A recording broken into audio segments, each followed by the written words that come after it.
20 y 25. Hola, ¿cómo estás? ¿Por qué me chitas así? Yo soy Ramiro de Luna.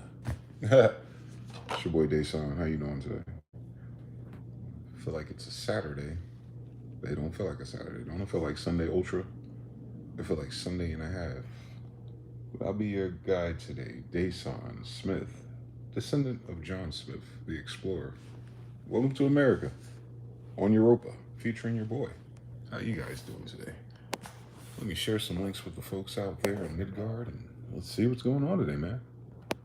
Shout out to everyone who supports the support. Appreciate some subscribers again. So shout out to everyone who's been on this journey for what? Year, 2 years, 5 years, 10 years, 20 years? Shout out to everybody hitting me up this morning. I'm definitely telling energy shifts in real life by who reaches out to me or is causing something to happen. So the energy is going up and going down at the same time. I'm trying to understand the math and science on this. Shout out to the brother Jonathan Peace on the road. And we got the brother Mr. Now. Peace and boot. What's up, everybody? I don't know. I feel heavy. I ain't even eat nothing besides like those little frozen peanut butter and jelly joints. What are those? Smuckers, Smackables, Snackables, whatever the fuck. So I have no idea why I feel like this.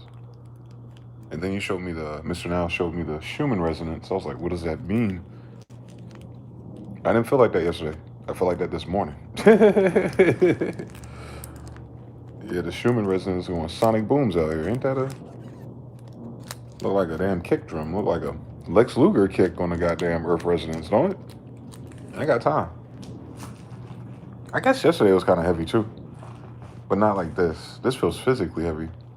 And if you're not careful, you fuck around and think something going on in your head or your emotions or you're sad or something. I was like, nah, I'm not sad. I have nothing reason to be sad about. But there is like a heavy boredom in the air. So I was going to try to sleep it off, but then I couldn't fall asleep. It was like, you're not bored enough to be tired, but you're bored enough to... Something going on. And then it's a Saturday that don't feel like a Saturday. So I'm like, come on now. I know I've got like jet lag or something. This is my first time switching coast for the winter, I guess, too. I think this is the first time I've been on the West Coast in a November. So I'm just, you know what I'm saying? I'm just going to buckle down and enjoy the show. See what happens next. But shout out to all y'all. Same story. Just got hit with a random anger wave for the last hour for no real reason. That shit happened. Mine should be happening when I scroll. If I see some stuff and I catch the thought space it takes me to, I go, oh, duh. That's why that's happening.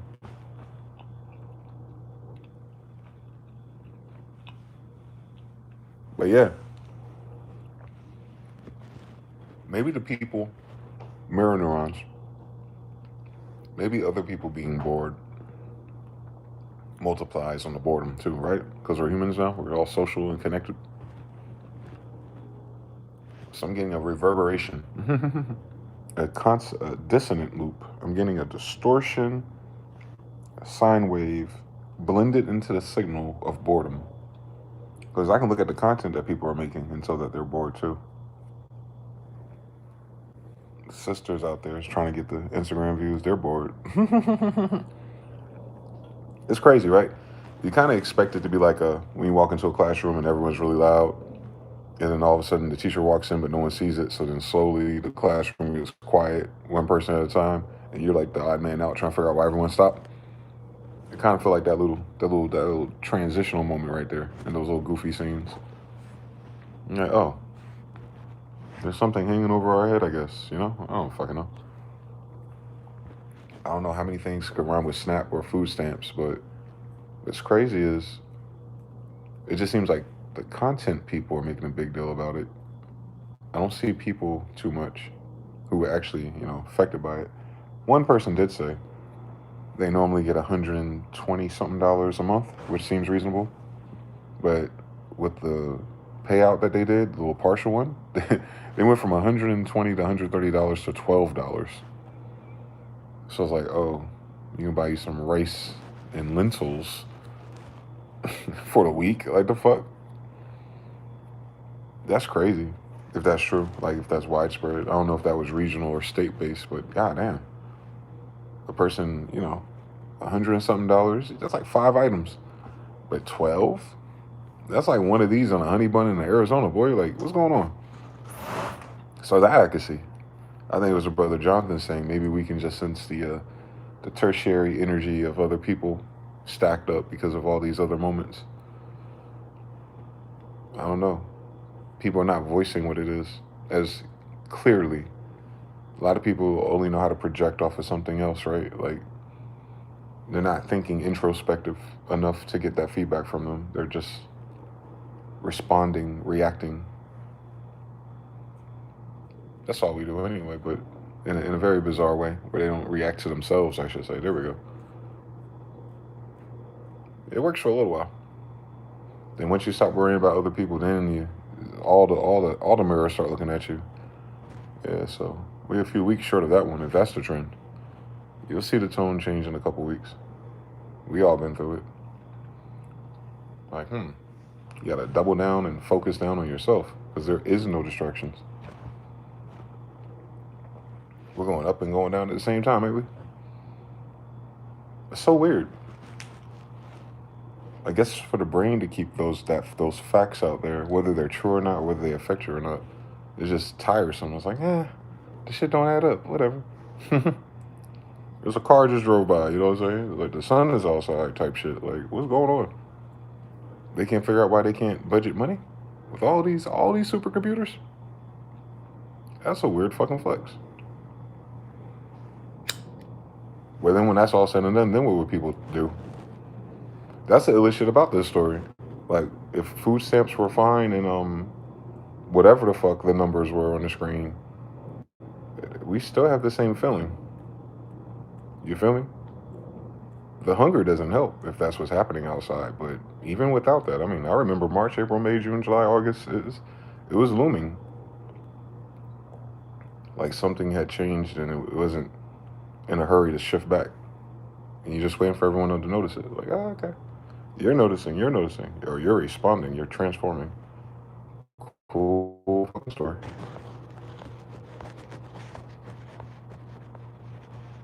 The Schumann started this morning. No wonder. Lord have mercy. Amy Ross says Cash Patel said that the people to get on board with the support for Israel. Homie is an Indian saying this. The Supreme Court upheld the decision for not releasing SNAP benefits. Amen Ra. That is terrible. They bugging, but they know their budget though. They know it's a bank issue. Mr. Now says it's heavier. I had the first Red Bull in 3 months to try and contrast it, and the Red Bull didn't do shit. So I guess the radiation debuff of this is about negative 1.2 Red Bulls. That's crazy. It do feel like that though. If I had an energy drink right now, I'd probably just piss myself off. Hey, he said the board room meetings. Peace to the tribe. TB, FB13's in the building. JP in the building. Miss Penny in the building. You said alien got you, man? What aliens? They hit me with the ray bus. Sometimes it feels like that. It do feel like that, Penny. It literally does. Feels like something got me. God is good though. I'm not tripping too much. I just hate feeling like that for no reason.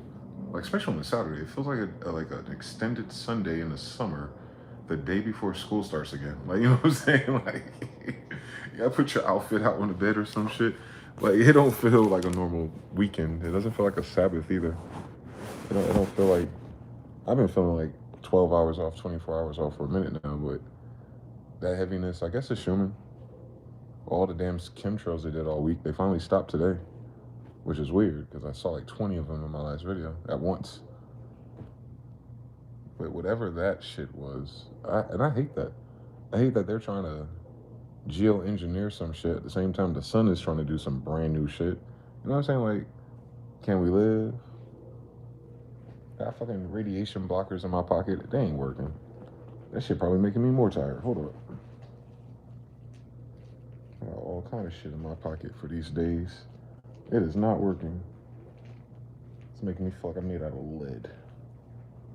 Like even when I was at the store earlier, because I was going to start the stream there, and I sat down and my arms was heavy.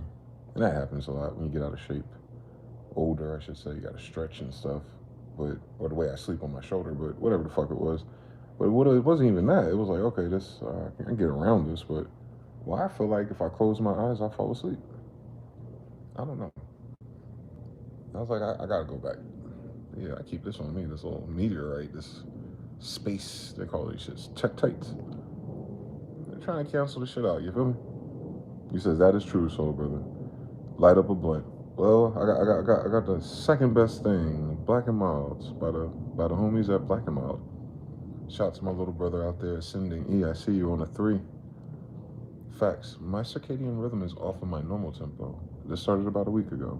Okay. Yeah, I've noticed. Just the times I wake up and everything is, I'm thinking it's because they rolled the clock back and winter's coming and shit like that. But I haven't been jolted by it in a long time. I don't remember last fall feeling like that energy wise. I knew that outside it felt the way, but yeah, it's weird. Gotta get used to the weird, that's all. It's all we do out here in Europa. Climate change. They must be talking about us. The internal climate of man and woman in 2025. I think everyone just tired of the bullshit for real though. I think everyone just fixated with stuff they don't have to worry about, but it's really just the same story. And the poor content creators out there who like doing edits and stuff and lighting their videos directly and stuff, just doing the same old school content. Hey guys, did you know the thing? Like to see them ramp that energy up to deliver like that, man, it's sad.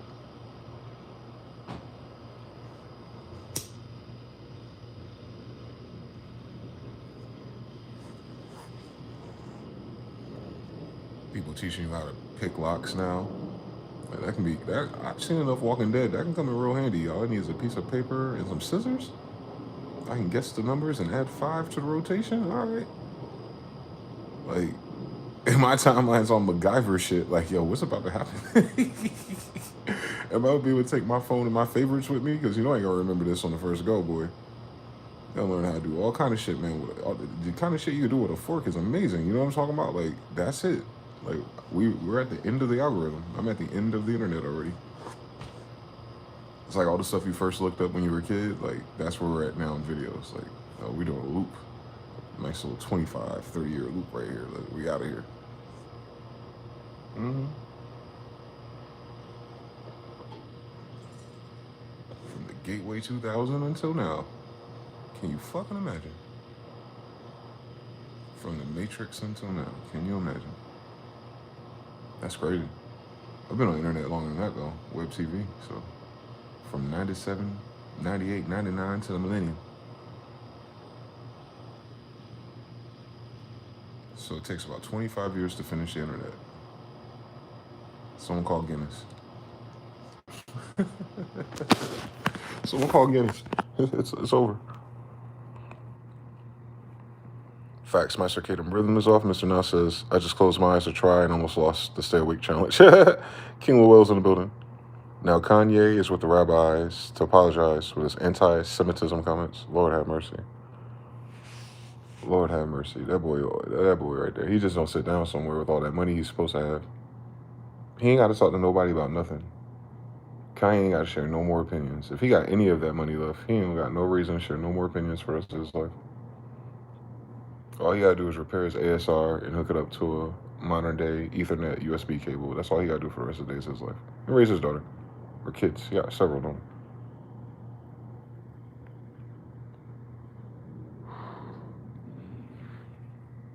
It's so weird. That's a weird story right there, Eminem. That almost triggered me. On Noble Drew Ali, my grandfather, that almost triggered me. I don't like, no. I hate that there's still grown ass people who act like they're still a secret about who we are. I don't understand what the fuck the secret's for. Who told us to keep that secret?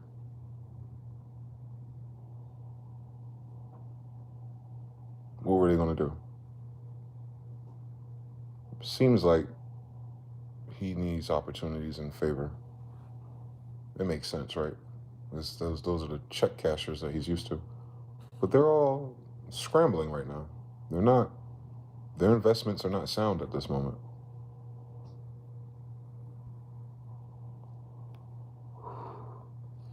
You could tell. What is that thing that happens when people have too much money to spend? Discretionary purchasing. What is it called? Some type of arm of spending. When you have a lot of money, you'll put money aside for dumb shit, basically, because you can afford it. It's almost like luxury, but not expensive. Just things you do, society things. And those people, when they had too much money, I guess from slumlording, they put it into entertainment or they put it into different marketing and media things. Those same people or their kids, they're not doing that right now. They're not investing in marketing and media of products and things like that. So for him to pander at a time like this, for whatever check is left on the table, I mean, mind you, he's a pretty big star in that regard. So someone can pay him something to do something, but it's just corny. Because that's the only reason why I do that, right? It's the only reason why you know he's going to do that. Who's he apologizing to? An Afro-Asiatic? About being anti-Afro-Asiatic? That's weird. Why would I talk to an igloo about a beef I had with a mountain?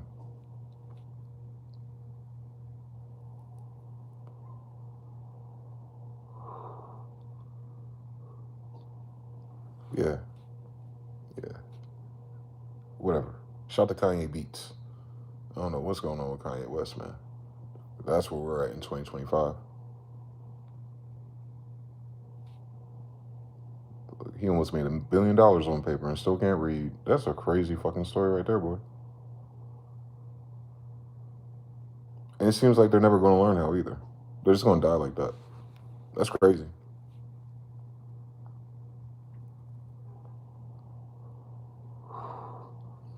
That kind of speaks to how much it doesn't fucking matter, though. Most things in our life, right? All the things, the hills that people are dying on, you realize we all die. And then the next generation has to do something different. We're not in that story, right? So, whatever awareness we have as we're alive generationally is to push us forward, hopefully, far enough for the next people to push further, wherever that's going. Humans are trying to do something. We're trying to get to some point. We're trying to build something. I don't know what it is just yet, but whatever we build up into this moment, man, it took a hard left turn. I could tell you. I could feel it. I could feel it. I don't know what it is, though. I don't know what stopped all this at once. Besides the economy, though. But I don't know who made a decision to stop it.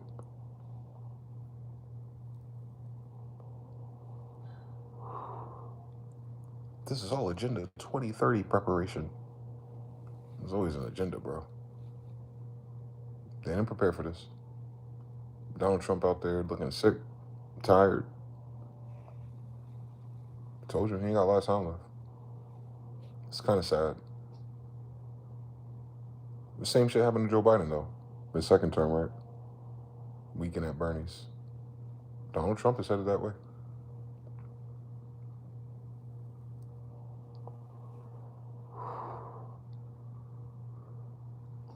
For real. What did he start doing these? You saw these stupid ass posts talking about America is rated the most unpeaceful place of 2025 or some shit like that. You're starting to see the propaganda drill up. They're trying to convince people that things are really bad here or something. It's like, no, not really. If you get out the matrix, you realize how peaceful it is. If your needs are met, especially, it slows it down, don't it? It slows everything down. That's probably what the problem is. We're being time stretched, like halftime. Like they put two half times on the fucking master bus of our life. Like, whoa. Goofy as hell. We'll make it though. We'll remember this time period. I tell you that.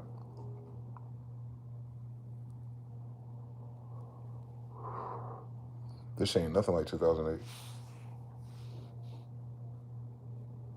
2008 was interesting for me. I was younger. I didn't make a whole lot of money. So I didn't feel that part of it. Although my job shut down because of 2008 while the TV was lying. But I didn't watch TV much. I was constantly recording people to pay rent. All kind of weird shit happened that year. I got into that long ass relationship at the end of 2008. This time in 2008, actually. It was 4 seasons, I'll tell you a short story. So, my dumb ass tried to get married, right? I was in high school. And I met this girl when I was going to senior year. And I met her at a relative's house. They lived in the same new apartment complex by the mall. That's the beginning of the tofu drag mid-rise apartment apocalypse of the Americas. Around 2007 or 8. That makes sense, right? The bubble, the mortgage bubble. But I met her in that would have been 2003, right? So they just started popping up in the South. And I was over there hanging out because I got a pool. You know how I do. So my family member introduced me to this goofy girl from another school. And we just took it off from there, from Instant Messenger. I was with her for 2 years. And then she flaked out on me towards the end of the second year. My dad got locked up towards the end of that second year. And then I was thrown into the wolves for a while. 2005, 2006. Then I went to Atlanta at the end of 2006. Came back at the beginning of 2007. She started bothering me on MySpace again. Then, March. They were married by the summer. And were broken up by September. Real quick. It was real quick. Not gonna tell you everything about it, though. What went wrong?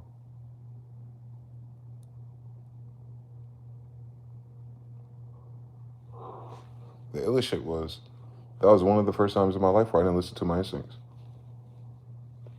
And it was weird because my instincts was like telling me no. I was like, why is it no, though? I can't figure it out. I even asked other people in church, older people I worked with. Well, you always give someone a second chance. I got so many second chance speeches.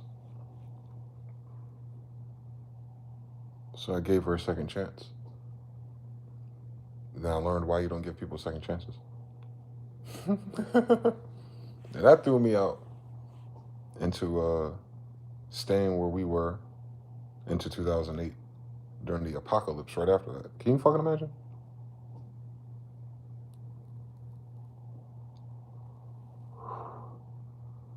So I had to figure out what the hell I was going to do with my life after that if that didn't work out. It puts a weird tint on things. It's like, damn, you can't even trust people. At all. Not at that age, at least. It makes sense, though. In hindsight, it makes sense. How she ended up, it makes a lot more sense, actually. She stuck to her guns, man. Whether that was pride or something in between it, I'll never know. Good luck to her. Or her husband, or whatever the hell's going on. If he only knew. But, yeah, I do know, though. I dodged a bullet. All dimensions. So, yeah. It kind of feels like that, but not quite the same.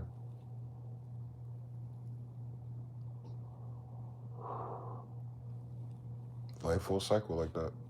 It'll remind you of something else you've already been through. This is very similar, but totally different. The vibe is the same, but the difference is alarming when you think about it. If I wrote it down, like, damn, I gotta figure something out again. And as you're figuring something out about life, then life itself goes, ha ha ha, nothing's working outside. Isn't the perfect time to fly? Like, what? What? I couldn't imagine. I can't imagine, man. I'm tired of life outside lining up with the flunked outness of my life inside, too. We got decoupled from that shit.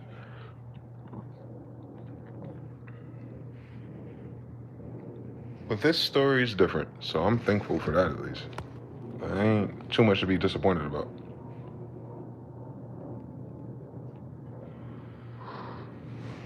Or nothing that has happened is not unfigureoutable. Like, I figured it out already. Like, okay. That's just how people are. Very, very, very sad America. You let me down, citizens. You let me down. And then you finally get past that and you're like, Meh. Still alive. Part 5. Here we go. You said 2010 was the worst? My beats were the best in 2010, so I'm biased.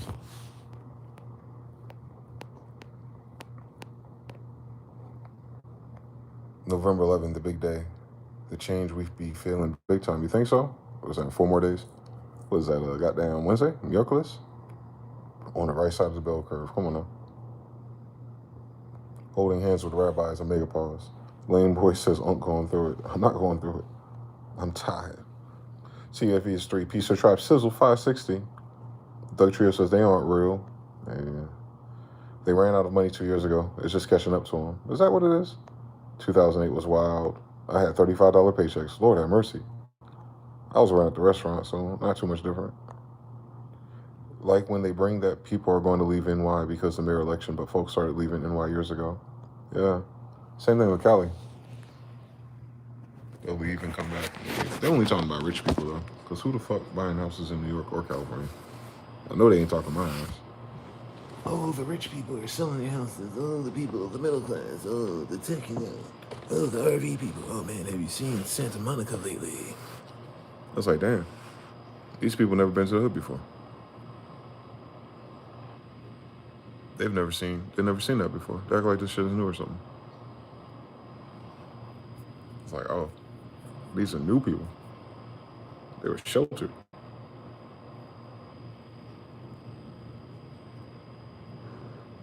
I'm telling you, those TV shows and movies from 5 years ago and beyond definitely set up people to realize that reality does not match your expectations because your expectations are all from fucking TV. They didn't get that memo. They was in the trenches with us, that's all. Now they are. Hate to say it. Oh, damn. The Hamza. Have you been to Carlos Bakery? I don't even know what that is, bro. I don't think I've ever been to a bakery. Have I been to a bakery? I just walked up. I haven't been. Well, I'm pretty sure I've been to a bakery. Kroger had a bakery. Nah, I haven't been to like the bakery place in a long time. Been to a bagel place. I think that counts. Panera Bread counting? Does Panera counts? Hold on. I went to some old white people bakery. Where the fuck was I? I was in North Carolina somewhere. Maybe by the beach. It's like an old bakery, like a family mom and pop bakery type thing. Get donuts and coffee type of shit. But no, I haven't seen Carlos Bakery, man. Shout out to my grandfather. I haven't been to my grandfather's bakery just yet. Gully edits. Hurry up. What are we hurrying up to, bud? If I'm not mistaken, there's a place called Hoboken or something. Oh, that's in Jersey. That's on the other side of the bridge to New York. Oh, no. Nicki Minaj probably went there. Doug Trio said for work. Squad. I picked up a man with 5 kids every day and no car. Oh, wow. 5 kids, no car? Brutal. How he pull that off?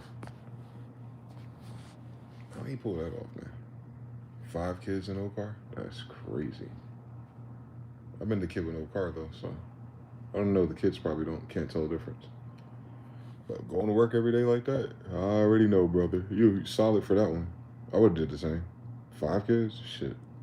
Who had 5 kids on? My supervisor, Dave at Sonic, had 5 kids from New York. He moved down south. But he had a car, though. But them 5 kids, man, Lord have mercy.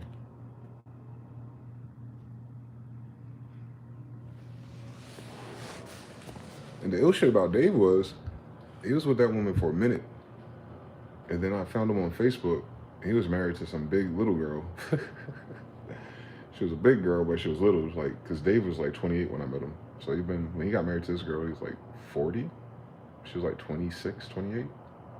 I was like, was he married to the first girl? He had 5 kids with one woman? And then get married to a new one with another kid on the way? 6? Nah, I can't do it. So how far is between New York, Jersey and New York? It depends. It's just a bridge. Trains cross it, the cars cross it. I think you can cross it through the water too. I don't know. How long is that ride on a train? 45 minutes, maybe? Maybe 45 minutes. Maybe. From Newark to New York? From Penn Station to Penn Station? I think it's 45 minutes. Don't get me the line. It didn't matter though. I guess that's what it really, the long and short of that story is. Anytime you go from New Jersey to New York, it don't matter how long it takes to get there. You know what it matters? How long it fucking takes to get back home. I haven't done that shit since we had cell phones though. Mm-mm. We didn't have no cell phones, so yeah, make sure you catch a taxi and everything.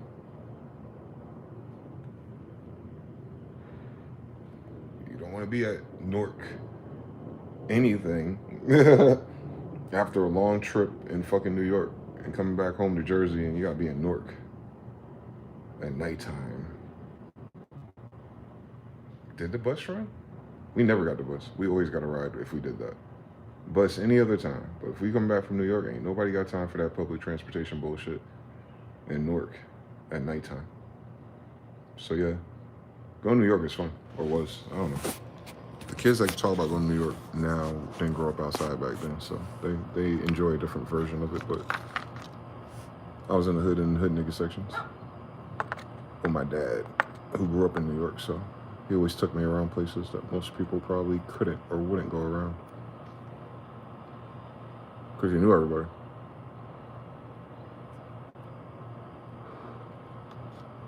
If you didn't have your phones, you would know more people in real life.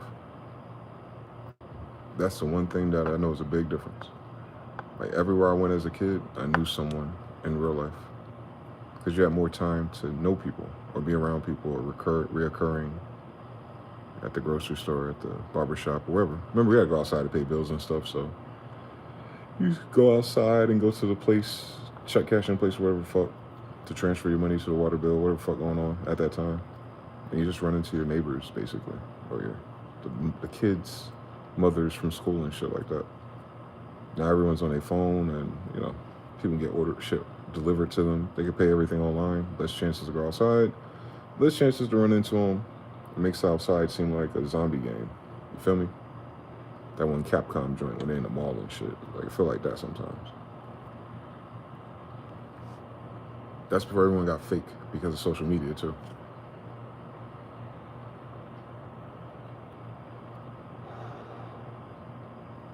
Yeah. The vibes. The vibes. What the fuck happened? I'm from South Africa. Oh, Hamza. That's why you're asking those questions. He was from Washington, D.C. Oh, he got the job through the temp service. Shout out to temp services rolling people down. Not meaning to jack your feet, bro. Have a great evening. Ain't nobody ain't worrying about that. We ain't talking about nothing. Just vibes, feelings, vibrations outside. You feel me, man? Getting through this Sabbath.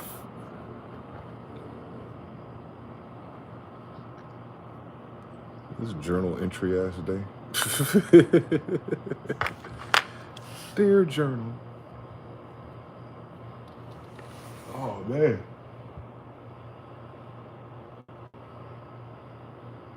Hopefully the cost of living in cool places go down. I wouldn't mind living in New York. I just wouldn't mind living in New York as expensive as it is for nothing. Seems kind of counterintuitive. Ain't no damn job that exciting. TRL closed? Hell no. The record industry labels are closed. The studios are closed. Shit, Babyface selling his goddamn Hollywood studio. I was like, oh, the game is over. The king of R&B, of Atlanta R&B, is like, I'm shutting it down. He about to move back to Alpharetta or some shit. I don't know what's going on in California. He is kind of older though. That makes sense, but still. You go to Hollywood, try to find out the music people, and they all live in Texas. I ain't got time for this shit.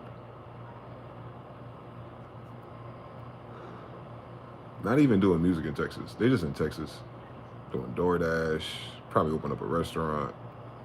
Some weird shit. Like, I don't like this part of life. I don't like getting old like that. I don't like my generation getting older. Or the generation before us that we looked up to. That's shit whack.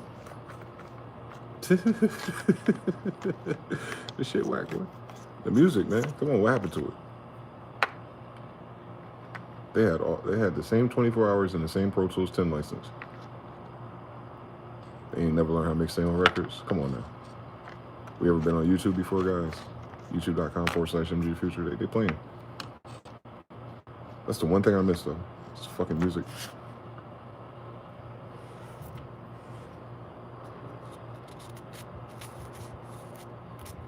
Didn't matter if you were broke, if you had good music.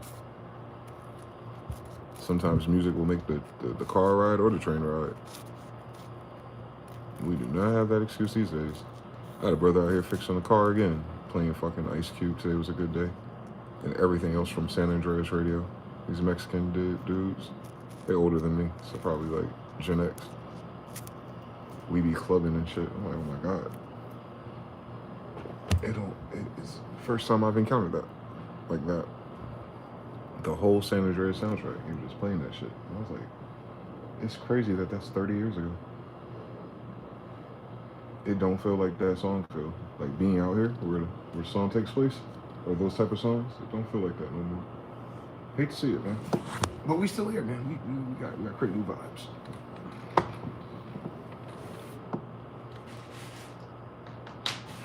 I think America's problem is that we're waiting for new people in all dimensions to create new vibes, and that's not the formula of this place, is it? It's not. Sometimes I wonder what a first world country would be to live in. I ain't no first world country. Have you seen the news about the United States? We're not a first world country. We're going through hyperinflation. They said Gen Z spends their whole paycheck in 2 days. That's hyperinflation, by the way. It's not because they're irresponsible spenders. It's an indicator of your economy. So we're fast tracking to a Great Depression, recession, hyperinflation. I don't know how. They said the average family cost for healthcare is $27,000. Well, like someone's smoking dick, bro. So you're gonna see a lot of people with withdrawals if that's the case. So I follow some nurse. She was saying how people are already cutting their insurance now. And she was making videos towards the healthcare providers, like, are they really going to turn down all these people and not come up with alternate payment solutions and community things that she's aware of? You know, LLC queens. She's right. If the communities where these places service people with healthcare don't have an alternative, then they'll go out of business too, right? Like, a lot of people sleep on how much SNAP benefits the economy because it's paid for. So it keeps the business open. The same thing with Medicare and Medicaid. It pays for a lot of those places. Like if you drive through Cary, there's like a dental place and a, pediatrician, and then another plaza is another type of specialist. Like Raleigh, North Carolina, Wake County is kind of the epicenter of that layout. And I just thought about that, like, well, if Medicaid and all that shit is too much, and they gentrified the fuck out of Wake County, then the thing that gentrified it is going to run out of money. And that is medical. Like, that's all it's known for. Wake Med, Rex Hospital, the colleges, of course, which enrollments are at all-time low. And it's gonna cripple things if they don't stop fucking around.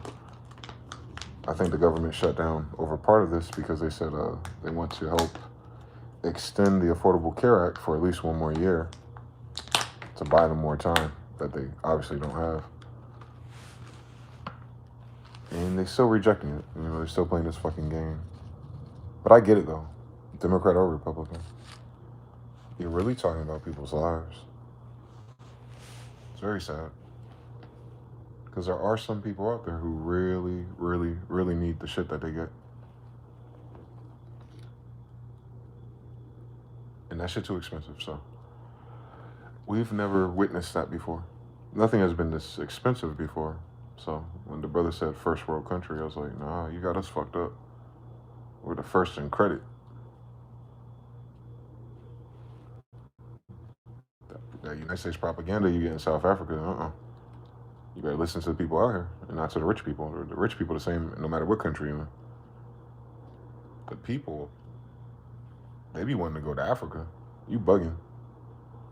They be wanting to live off their own land and shit. Shit, you got the internet. You can hustle online, right? That's all people want to do. Hustle online and take care of their home, boy. Don't nobody want to be outside doing with people if they don't have to. What's this people you want to deal with? Shout out to the brother Eamon Ra. He teaches sports teams and stuff. So I would want to do stuff like that. I'd want to help the kids out.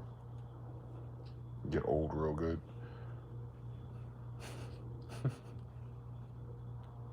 I don't know if I'm good enough to be a football coach though. I could be an assistant coach though. I'd be one of the people out there rolling out the equipment and telling them to run into the bag for no fucking reason. I might do some shit like that for real, actually, now I'm thinking about it. But yeah. No. You're wondering how it is to be in a first world country. With the way relationships and everything is? No, you don't. You better find you a nice third cousin somewhere and go ahead and get the fuck out the way, man. Stop playing with us. Go ahead and get you a third cousin. Stop playing with us.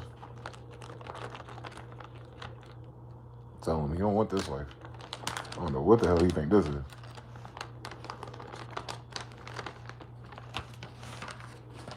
They only look like that on Instagram, champ. They only look like that on Instagram, champ. You know how them people are. They love the women.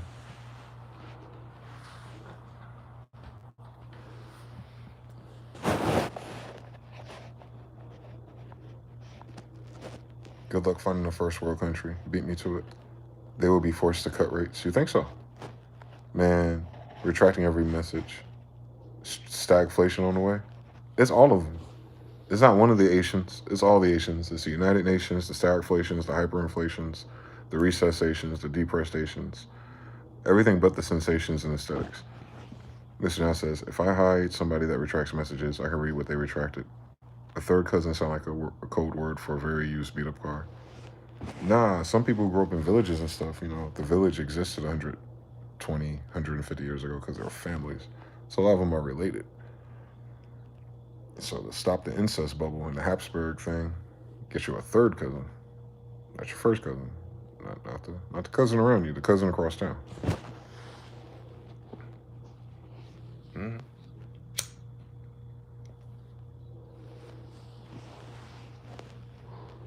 Those village men be having like 40 wives, bro. So like the whole village be related. Same dad, different mothers. That's what I mean.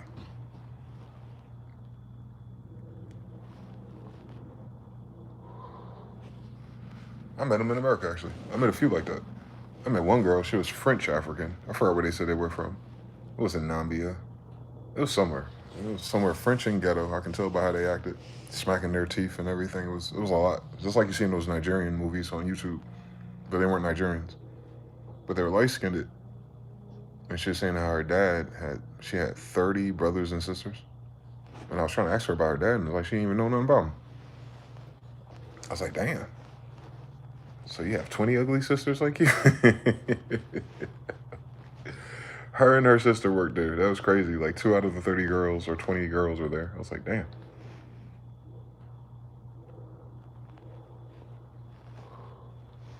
He's going hard. Because they're all like the same age. $40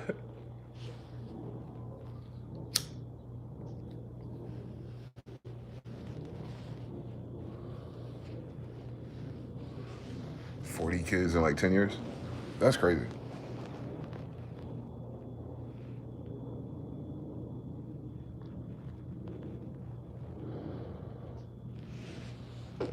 And their 30s or 40s, and they own families in America with their husbands.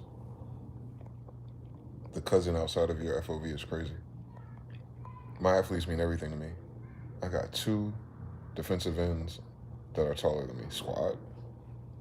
That one don't count. Hell no. They duo Q bad built rank. Yeah, the whole family probably bad built.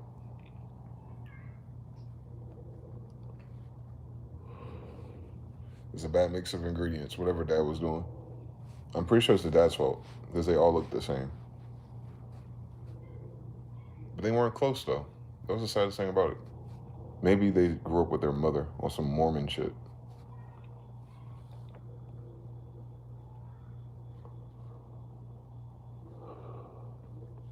That makes sense. They had to have. Because there ain't no fucking way I got 40 kids in my house. Where do you put 40 kids in a house, first of all? That remind me of that old cartoon when we were a kid. The lady that lived in the shoe with her family. Where the fuck they get that traumatic ass story from?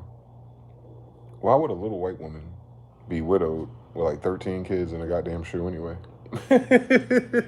What kind of World War One propaganda was that cartoon, boy?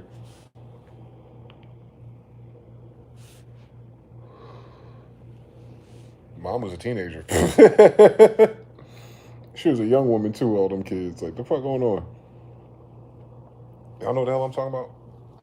The lady that lived in a boot with all her kids. She was a widow. It was a cartoon and a book. I don't know why the fuck that was a children's book. What the hell is going to help us with our mental development?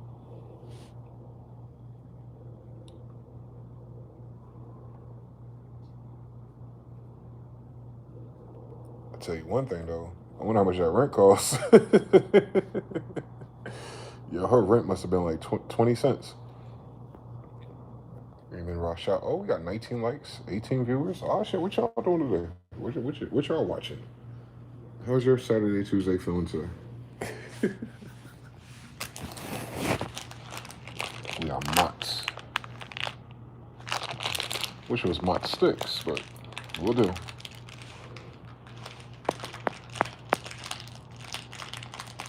I saw they dropping the brand new iPod. Probably without the converters on it though. It's a brand new iPod Nano with the AirPods. Probably gonna be like $800.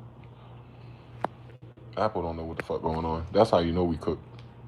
When Apple can't figure out what the product, what thing to hype up, they bring back the iPod Nano? Nah. Not with that iPhone flop.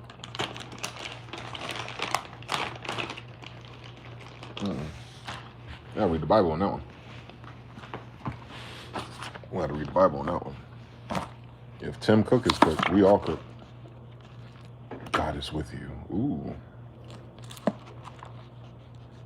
The NKJV, player. Your word is a lamp to my feet and a light to my path. Psalms 119. No wolfing that detected iPod rejected. Yeah, because they're doing the AirPods, the Bluetooth joints. So it's a Bluetooth Nano basically with a touchscreen. They're gonna be hundreds of dollars for no reason. Nanos are like 50 or less, right?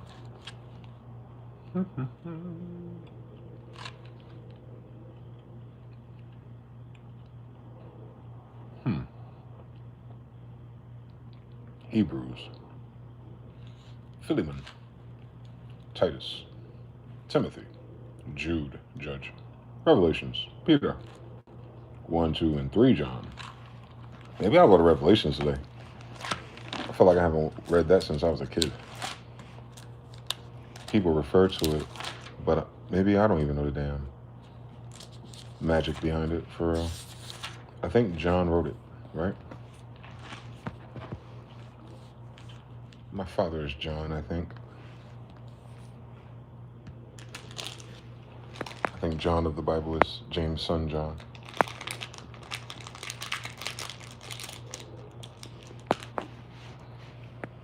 Nanos were for everybody. Yeah. No Wolves and Dak, Saturday, Tuesday. Come on now. Jonathan 3, Apple is throwing darts at a dartboard blindfolded. And how? They got billions of dollars in market share. They got investors. They got data. They got data. You know what I'm saying? They're the kings of data, you would think. And they don't know what fucking people need out here? A sale. Give away some of those goddamn M4 Pro Max chips or some shit, man. The streets is hungry out here. We need some music. Revelations.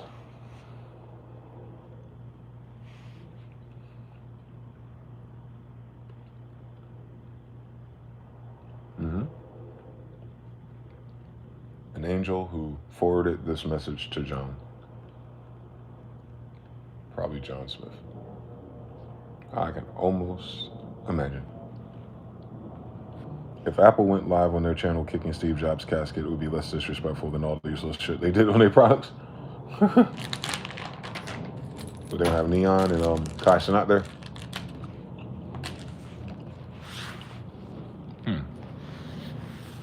So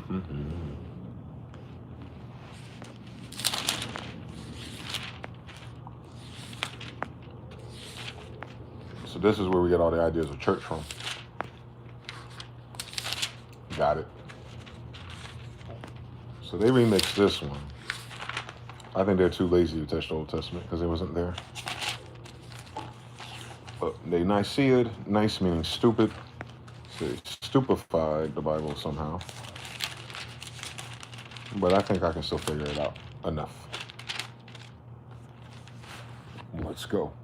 Another product they're coming out soon is an underpowered MacBook, aka competitor to the Chromebook. Why would it? A MacBook Air Mini? Isn't this an iPad? Yeah, the new MacBook will have a touchscreen. I want my money back even if I won't get it. They've been making excuses on why they couldn't do a touchscreen to the iMacs and the MacBooks for like since I worked there. Now they about to announce one. Again, another company. 10 plus years too late for a great idea.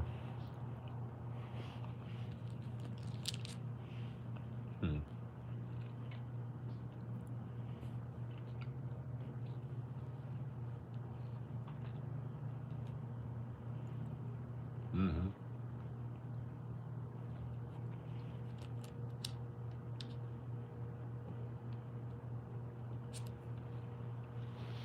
Here we go. The revelation of Jesus Christ, which God gave him to show his servants. Things which must shortly take place. So shortly. So while he was still alive. And he sent and he signified it by his angel to his servant John. Well, if that is Genghis, and it ought to be, then his servant John will be Sir Knight John Smith, my grandfather. Hakata Khan, which it ought to be. I have no idea who the angel is that is forwarding this message. He bore witness to the word of God and to the testimony of Jesus Christ, Genghis Khan, to all the things that he saw. Blessed is he who reads and those who hear the words of this prophecy. So read and hear, and not literally, but metaphorically. Like, blessed are those who understand. If you know, you know. Got it. For the time is near, which will not apply to us per se, but we'll see if the loops do, because then it'll apply to us again. John, to the 7 churches which are in Asia. All right, Tartaria. So it's a letter to them, or telling them, he's like, tell them this. Grace to you and peace from him who is, and who was, and who is to come. And from the 7 spirits, so he's not 1 spirit, 7 spirits. And from the 7 spirits who are before his throne, and from Jesus Christ, the faithful witness, the firstborn from the dead, and the ruler over the kings of the earth. So he's the ruler over the kings of the earth, plural. He's an emperor. So it's a book about an emperor. So far, so good. But he is also the firstborn from the dead, and made us kings. So it's John. And priest to his God and Father. To him be glory and dominion over forever and ever. Amen. Behold, he is coming with clouds, flight, and every eye will see him, even they who pierced him, the haters, the Romans. And all the tribes of the earth will mourn because of him. Even so, I am the Alpha and the Omega, the beginning and the end, says the Lord, who is and who was and who is to come, the Almighty. So that's what he's telling them. So you told him what to say, and that's him saying it. I, John, both your brother and companion in the tribulation and kingdom and patience of Jesus Christ, was on an island that is called Patmos for the word of God and for the testimony of Jesus Christ. So he said, I'm a witness. I was in the spirit on the Lord's day, and I heard behind me a loud voice and also a trumpet saying, so he's on Sabbath, I think. So he's on one Saturday, just like this, and then he heard something out of his ear, a loud voice and a trumpet. So he's describing the quality of the voice, usually telling you that something spiritual and angelic happening. I am the Alpha and the Omega, the first and the last. I-O, 1-0. And what you see, write in a book and send it to 7 churches which are in Asia, which is what they said at the beginning of this. It's Ephesus, where we get Ephesians, Smyrna, Pergamos, Thyatira, Sardis, Philadelphia. Oh, I wonder where that is. And Laodicea. Then I turned to see the voice that spoke with me. And having turned, I seen 7 golden lampstands. And in the midst of the 7 lampstands, one like the Son of Man, clothed with a garment down to the feet, so that little oriental thing they wear, and girded about the chest with a golden band. Fancy. So you're supposed to understand what these symbolisms mean too. I don't, not just yet. I don't know what lamps would mean to them, let alone us.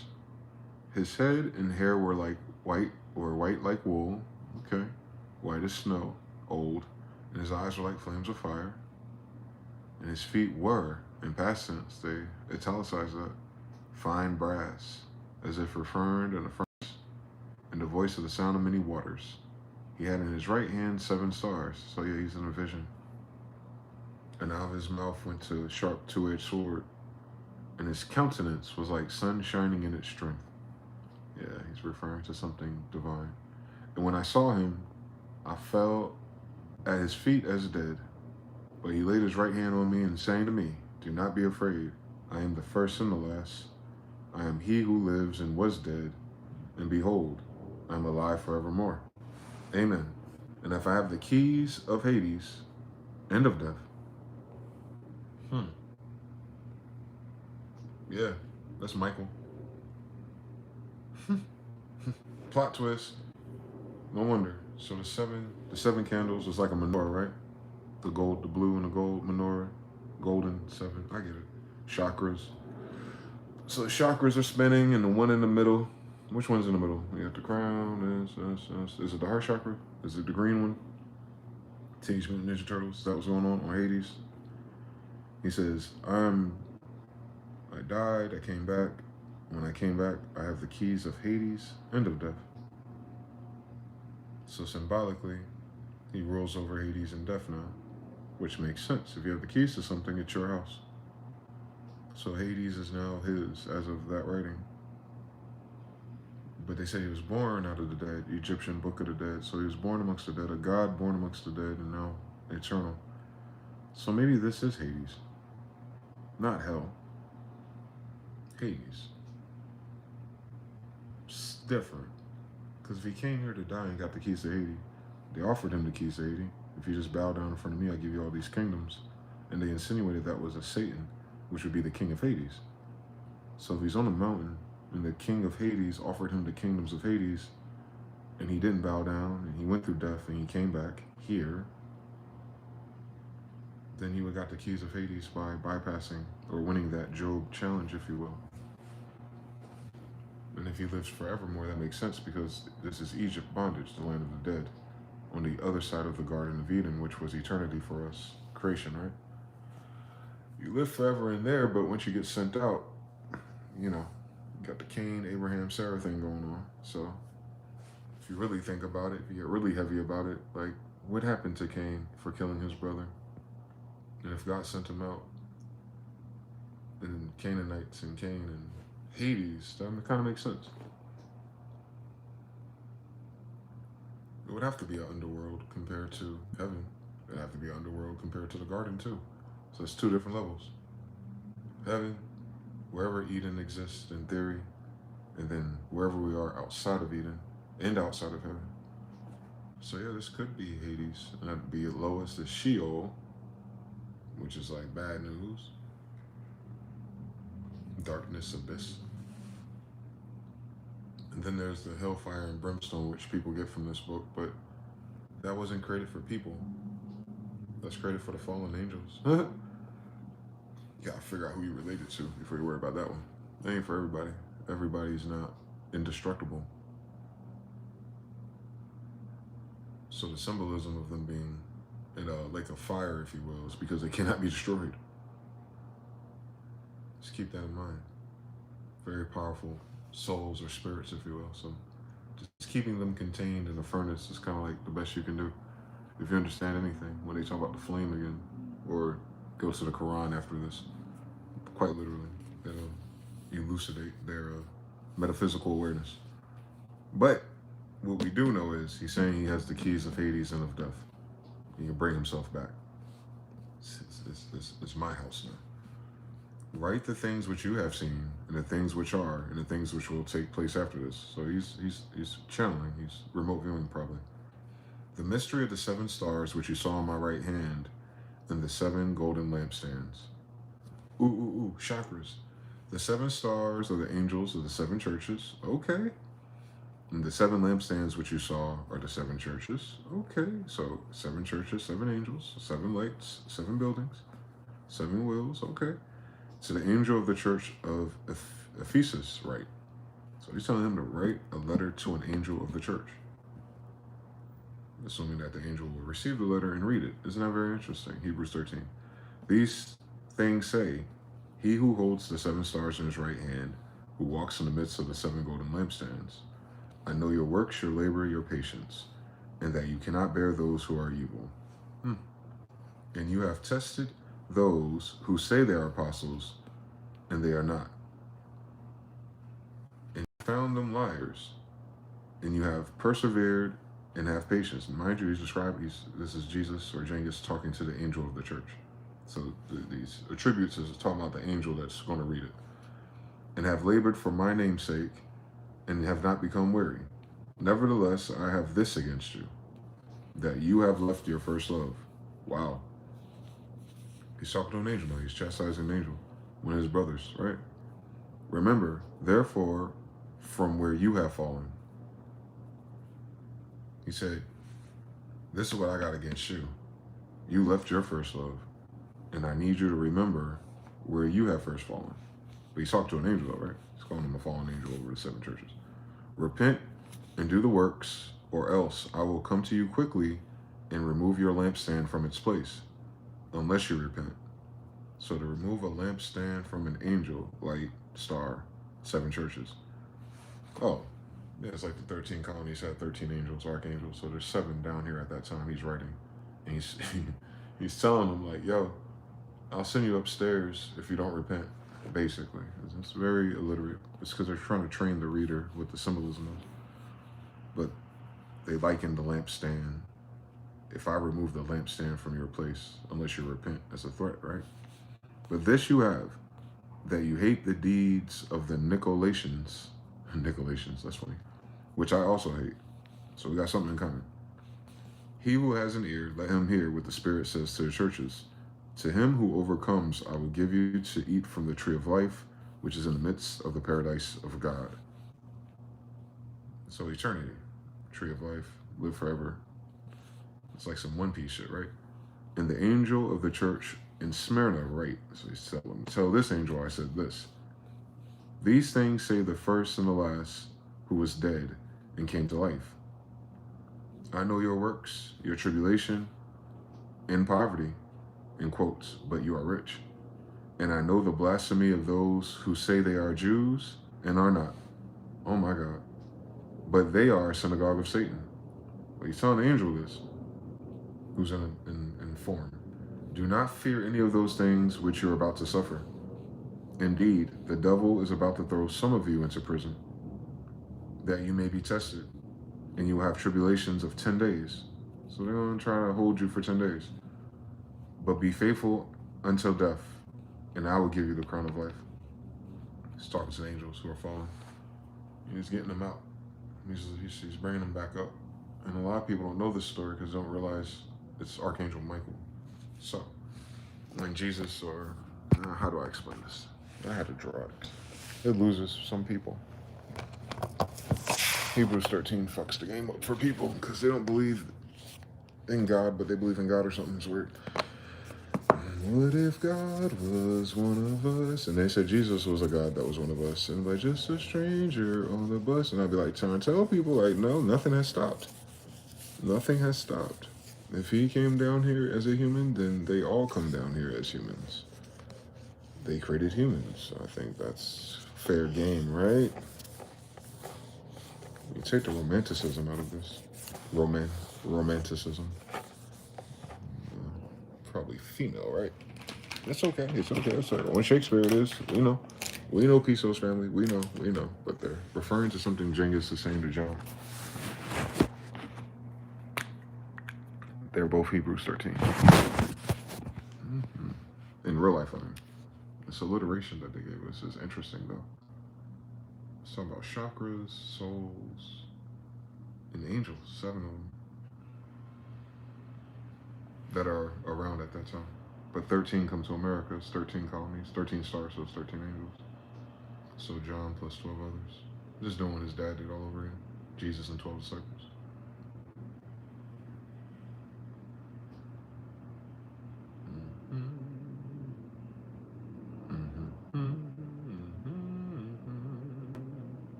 Okay.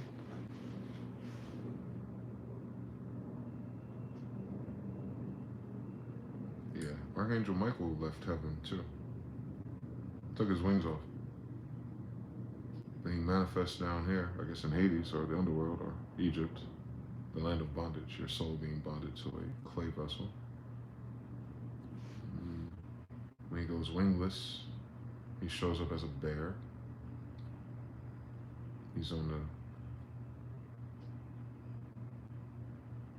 the royal crest or the royal arms of the Vatican. It's the woman with the red lips and the red hat, and then the bear represents Michael.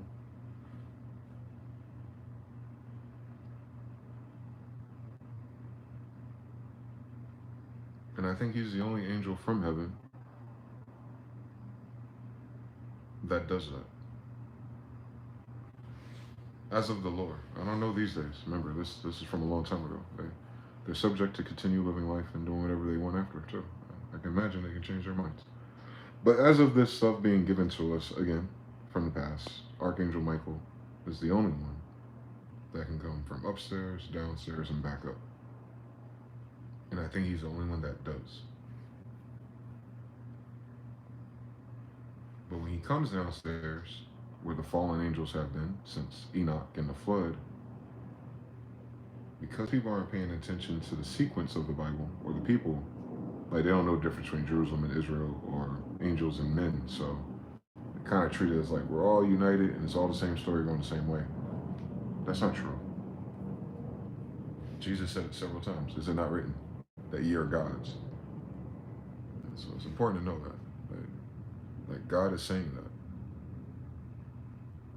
Like God is saying that. Like I'm just, for all intents and purposes, for the sake of disbelief and all that, I'm just saying, like, God is telling them, is the word not written? Mind you, he as God is saying that. They're testing him to see what kind of spirit or angel he is. They don't know. But from the reader's perspective, it's effectively you're reading about a documentary about who we consider to be God, showing up as a man, and what he said to people. And what God said to people was, is it not written that ye are gods? Who's he talking to? The crowd. What are they? They're Jews. Is it not written that ye are gods? Jews, and the Judah, and the Torah, Tanakh, right? And the Septuagint. First Septuaginta, 7, right? Same story.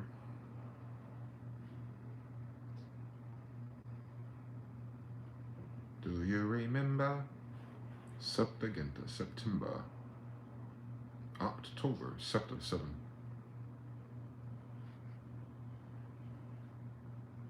So he was asking, is it not written in the book about the fallen angels that ye who descend from them are gods?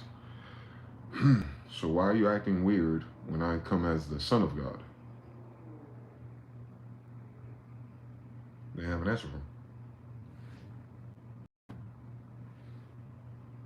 All right, so when he shows up, the white man going to give us Jesus. White Jesus, I call him, lovingly. Seems like a decent dude, right? So all the people that follow him are kind of damn crazy. They start stealing shit from him. This is a man with a mystery dad.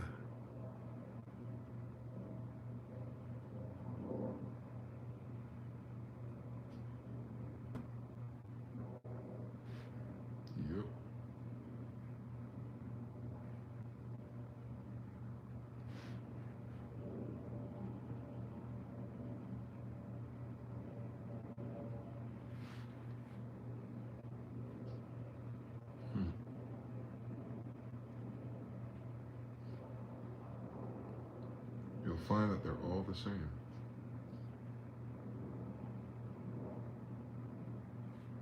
But this is our story, though.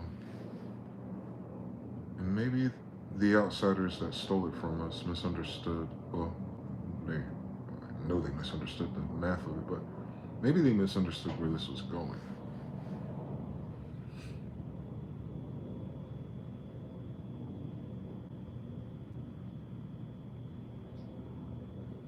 Like they're missing a variable about life itself.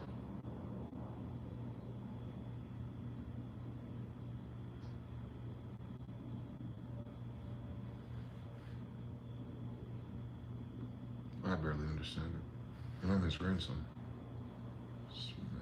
Smyth.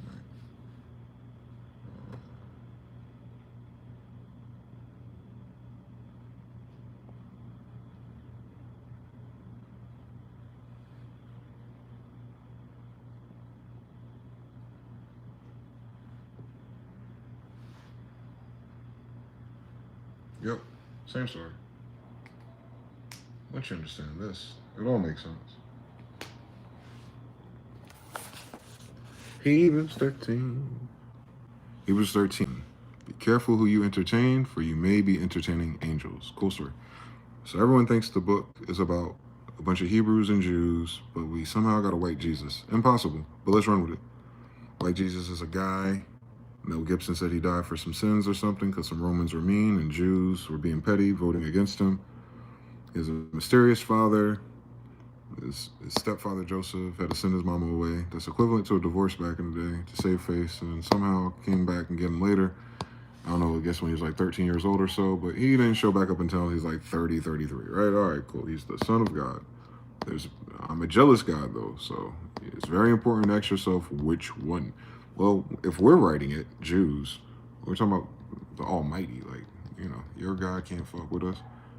And he says he's the Word of God, too, so he's like I'm really close to God, like the big OG. Like, I'm his son, but I'm still God because a son of a God is a God, so you understand, like, is it not written that ye are gods? So there's like quite a few of our son of gods, but I'm this one, like, it don't matter which other ones there are, I'm this one. I'm the one telling the story, right? These are my kids that I'm telling their story too, so imagine. It's not that confusing if you're in the book, right? But then you have God somewhere up there, and then you got this badass right here, Archangel Michael. It takes form into humans. Be careful who you entertain, because you might be entertaining Michael. I'm glad they said that, because they are. Mercury, Michael, is the son of God. Jupiter, if God is Zeus, thunder god, big god, Jupiter god, well, who's Jupiter's son besides Mercury? Michael, of course. So if a son of a god is a god, then technically, for all intents and purposes, if you run into a son of a god, you would think it is what? God. Son of God is God. So what are we talking about? So when they're referring to gods, you gotta be careful, because like there's Michael and a few others, but they're his kids, right? And he has daughters, right? Begotten son didn't say nothing about a daughter, right? Anyway, so you got weird shit going on. We don't quite know it all just yet, but that's okay. That's okay. If you're these people though, then you know you're a descendant of angels from heaven under God. So either you're going to be a descendant of him or one of his nephews, at the very least. All right, this is where they kind of stop at on Sunday church, like, oh, something's going on. But no. In real life, the King of Kings is Genghis Khan in real life, right? Genghis, judge, justice, Jesus, justice, judge, judgment, justice, your God would not have sent a judgment like me. It's in his name. Yeah. Judah, Judah. They say he's from Nazareth. Well, he's from Azareth, if you want to know. He's the King of Kings, and he's the King of Shadows, which is what they're saying in the Bible about this guy. He got the keys to Hades. He got the keys of Shadows. So that's Genghis Khan. That's his story. That's definitely his story. He's Semitic now. He's a Smith. My last name is Smith because our grandfather is the Shem. He's Semitic. He's the Afro-Asiatic Khan. That's what my name means. We're Smiths. Like Jesus was a blacksmith or a carpenter. Yup. Genghis Khan is indeed a builder. All these attributes that go to Jesus, Andrew, is what goes to our name. We're Smiths. We're Semites. We're builders. We're judges. We're Afro-Asiatics. We're Khans. So that's in this version of reality. This is in the world's interpretation, and they put a white guy there, and distilled the message a little bit, and then you have to know a little bit extra things going on because you understand Hebrews 13. So everybody ain't everybody. Some people are Super Saiyan, and that's Michael inside of Jesus is Genghis Khan. So much so they call him Temujin, right? That denounces that he is not a man. Remember how your brother was saying like Tamahu? Yeah, that's the shell, that's clay. Well, yeah. Genghis is Timu, Jin.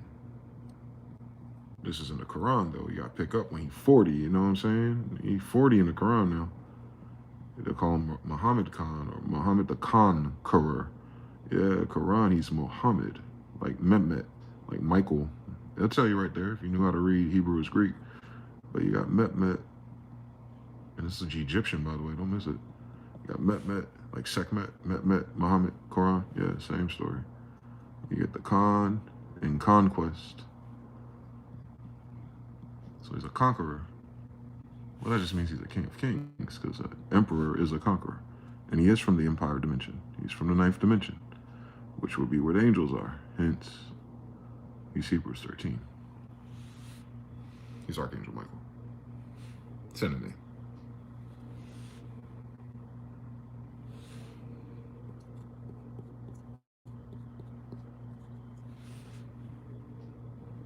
Yeah, that's him.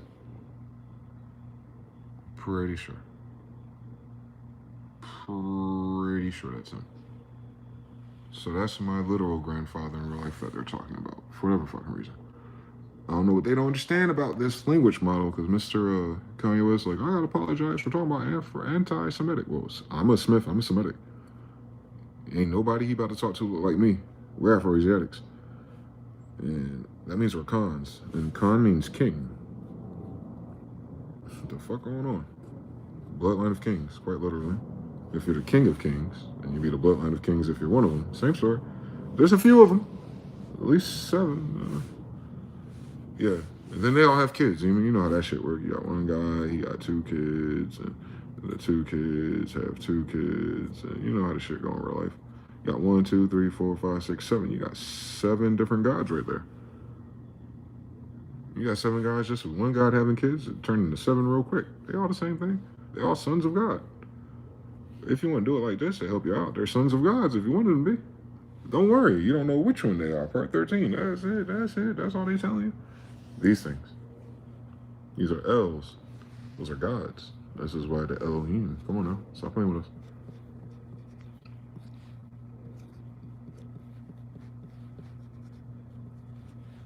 The same thing all over again, man. Don't stop playing with us.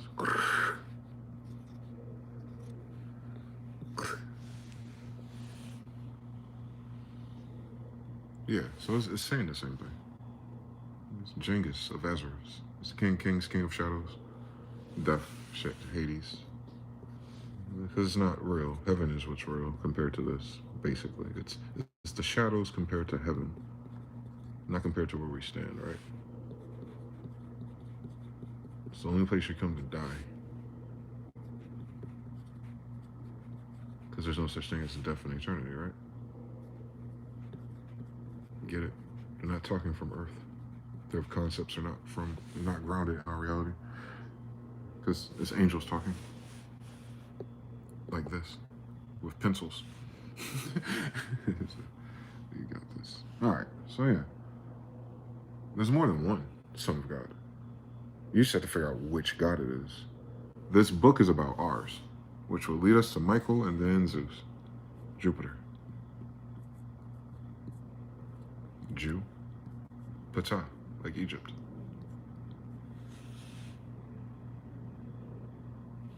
Zeus, Jesus. Hence, it's Jesus, right? Like Jesus. That's all what you're trying to do, Kanye.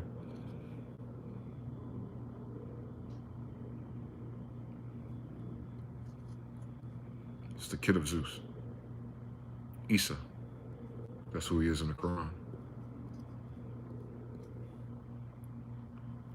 Isus, Isa, Zeus, Timu, all that means the same thing. It's going to rhyme with justice, though. Balance, justice. Lighter than a feather? Yeah, that's him. We're Egyptians. And this is where you get Hebrew from. Same type of word.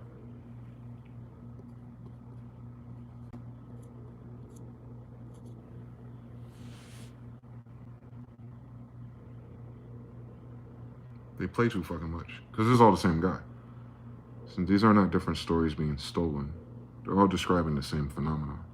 They're describing a king of kings. Well, we know in real life in our history it's Genghis Khan. So if there is a king of kings and it's Genghis Khan, then that's why you go back into the Hebrew Judean Bible, because Jews are Afro-Asiatics. So Genghis Khan is definitely Genghis Khan. You know, it's Asia, right? Well, that's the Afro-Asiatic. So he's supposed to be a black guy in the paintings. I got it now. I got the picture of it, but they'll make it everything else, and that throws people off. Just like you come to America and we're still here, and you think to see a lighter-skinned Indian or something. It's like, nah, same story then. Like, we're the same dark-skinned Indians, just that time, during his time, which is anywhere between 12 and 400.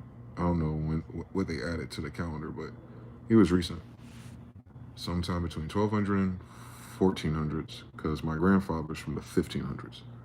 So, either way, Khan Genghis, James, him. So it's him telling a story about something, and it's metaphorical, but these are smart people. These are geniuses, because they're demons, jinns. Jinn is a demon. And the etymon of demon is what? Inspired, spirited, genius. Speaking to a man with a spirit, right? Yep. Hebrews 13, same story. They're talking about that. That's what that is. He's lit. That's what that is. But he's lit with a genie, a genius, a demon. Not like, it's not the same type of awakening as a human with the third eye type thing, which everyone has if it's not calcified.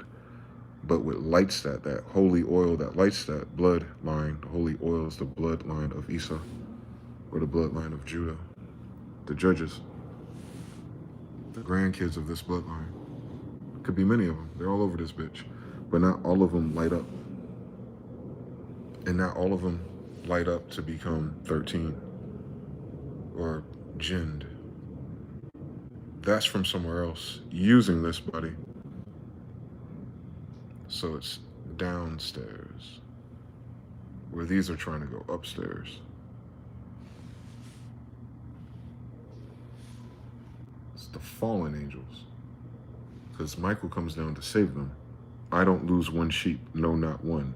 So he decided to go wingless to come down to save his brothers. Ain't that kind of like what his story's like? Like, he died for our sins so that we can go back to heaven? Cool fucking story. Who the fuck is the Bible talking to? It's a book by Jews, written to Jews who are descendants of fallen angels. So when a fallen angel comes, they got the keys upstairs, if he comes down and he's sacrificed, because he is what he is, he's Judah descendant, quite literally, so he will be a descendant of an angel. We know it. We know it. So when he's talking to his own people, he's saying, hey, you fallen guys, I got the keys to bring you up now. That's Michael.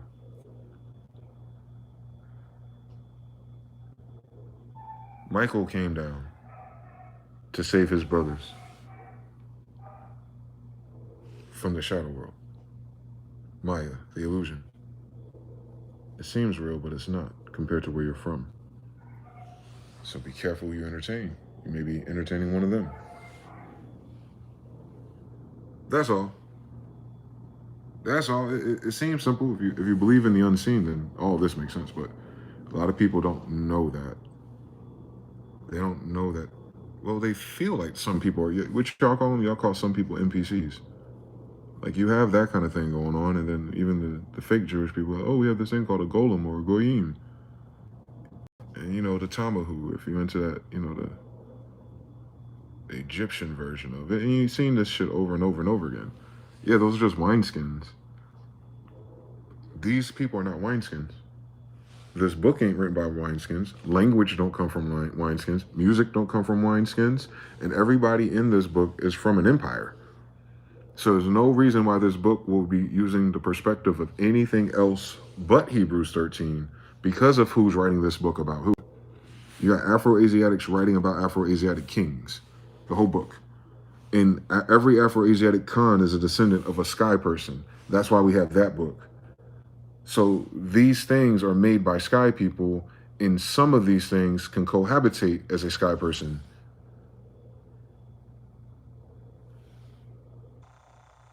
He ain't the only one that does that, because he's referring to 7 others who did that. Just like Azariah is Raphael, right? Walking with Tobit's son. There's an angel in that boy walking him.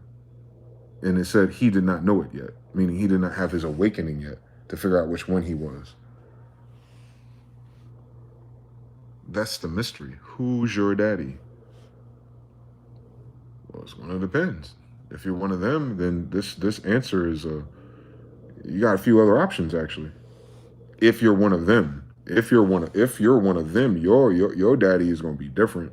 It could be something different, but it wouldn't really matter because even above him, there's another one. Hence, it's an array, it's a fractal. Is it not written that ye are gods, plural? But if one is talking and we don't know their name, they go, I'm a jealous God.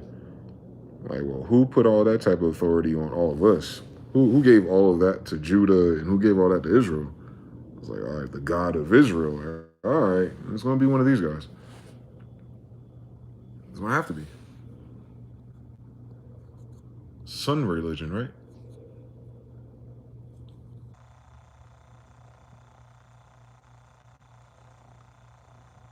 Sun God, all over again. That's Israel right there. We're Egyptians, by the way. We're the Jews out of Egypt. So we're Egyptians nationality, but we're the Jews from Egypt. These guys, Afro-Asiatic, Semites, Smiths, me. Quite literally. It's the first last name, I think. Anyway. Yep. Same story. So we are sandcastles reading a story about not sandcastles, by not sandcastles, for not sandcastles. And then not sandcastle NPC class goes, hey, our white Jesus, who's neither of these, but he is going to save us from a fallen angel story about Hebrews and Afro-Asiatic people.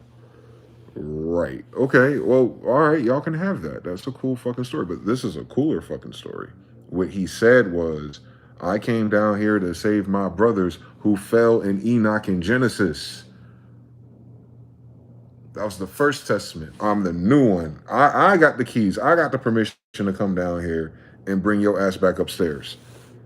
Like on me, I got that. On me, I can bring you back up. On me, I can resurrect you back to. On me, I can give you eternal life because I'm from the place that has eternal life, and I came downstairs to say, "Hey, guys, wake the fuck up."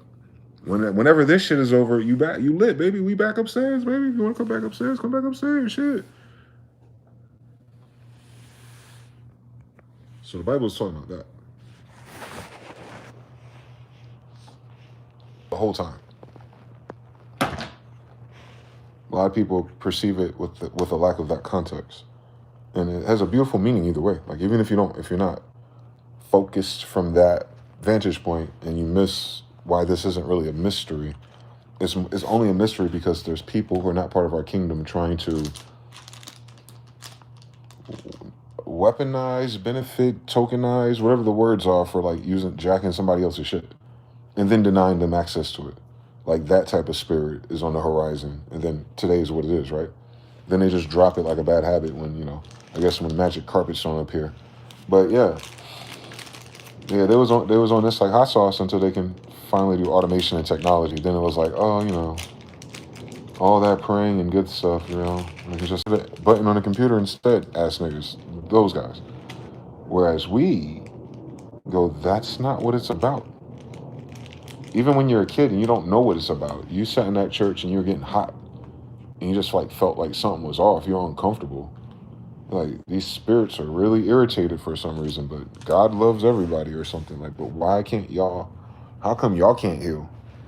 Y'all have this free therapy once a week. What the hell y'all got drama for? What's going on? This is all like post occupation blues bullshit you going through too. The shit people be going through don't even be in the Bible for real. So why we all here?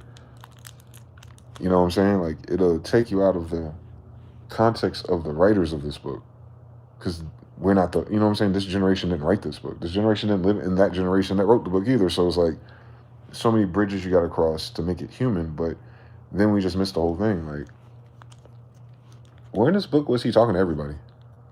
He told John. So Genghis is telling John Hakata, my grandfather, to hit up the 7 angels of the other 7 locations. Like, yo, tell him what I said. And he's writing this down. As he's talking, he's transcribing.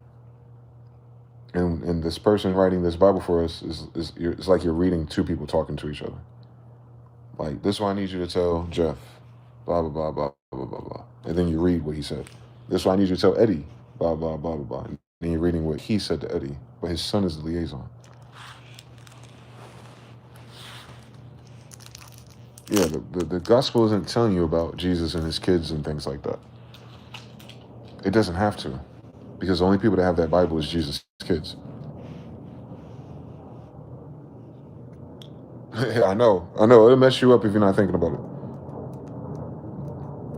it. They weren't writing this book for the world.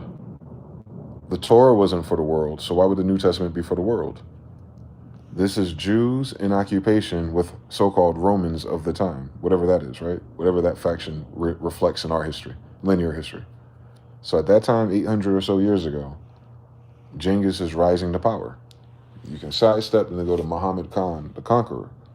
And then you can read the Arabic version of those campaigns and those wars. Or you can sidestep and get a little bit more history, although they kind of tainted it a little bit, and read about the Ottoman Empire.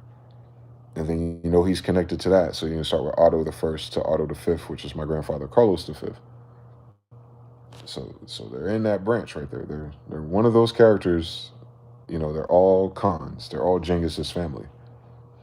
Then you can go into Anatoly Fomenko and Chronology of Time and read more about Genghis Khan, Russia, Tartaria, and things like that. And then he's clocking like, oh, this time, they're adding time to this. This actually happened here. And you know what I'm saying? They're moving it closer to our time period. I'm like, yes, absolutely. My grandfather came here in 1611. Yeah, it's definitely closer to this, right? His immediate descendants who were responsible for these scrolls came to America, Virginia, Maryland colonies. Virgin Mary, like their grandmother, right?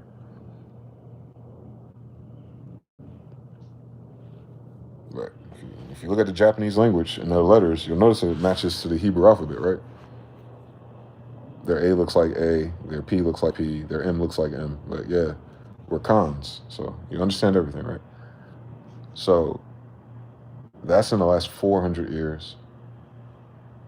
So from John bringing the King James Bible here to America to now, it's only been 400 years. So all this happened already. This book, this story, it happened already. Because after it happened, we're here. One more time. This happened already. He already freed Tartaria. You know, the wall of China failed, all that stuff. The Jews of Asia, Mongolia, Russia, they came to America. That's why they have a Jew, King Kamehameha of Hawaii. And Russia claims it. Well, it's almost there. It's Tartarian. So yeah, Hawaii, King Kamehameha, he's a Jew. Look at him. Yeah, we already left. So this story was over already. Somehow this story got to the people left behind. So 400 or more years ago, whoever took over the Vatican there after the Ottoman and Istanbul situation and some other bullshit with the kingdoms, that's where you start seeing the Khazarians and them show up in the Radhanite clans. And all this bullshit through the 1400s. A lot of it's real estate, a lot of it's laziness to whoever is running things. And no matter what that was, in that storyline from him to 1492, they've never been here. We've been here. The world at large doing the games, the Game of Thrones thing, they've never been here before. This is new to them. They didn't have the technology. They're not the King of Kings. They're not our family. So you understand. It's just a default setting. Like, why would you be entitled to having these things if you're going around murdering people to steal things? Like, you gotta understand, like, the whole context of their story. Like, of course you wouldn't have none of this. You're hateful after all of this. So you didn't level up enough to make this on your own. We get it. Anyway, so now here we are 400 years later, running it back. And that's all it is. It's running back how Tartaria and the Jews in captivity after Salmaneser's reign were able to move on.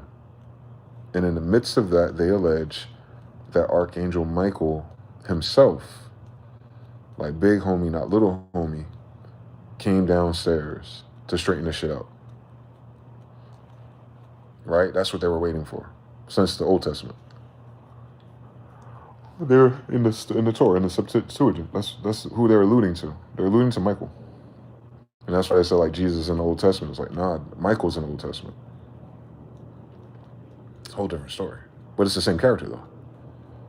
Genghis, as a man, bloodline, descendant of Abraham, possessed the Hebrews 13 of Archangel Michael, or similar, or greater. I don't know. I think it's just Michael, though. I think it's just Hercules.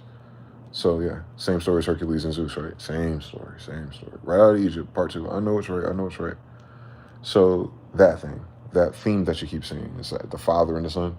Yeah, quite literally. But then in culture, Jew culture, Israelite culture, you have the mother and the son thing, right?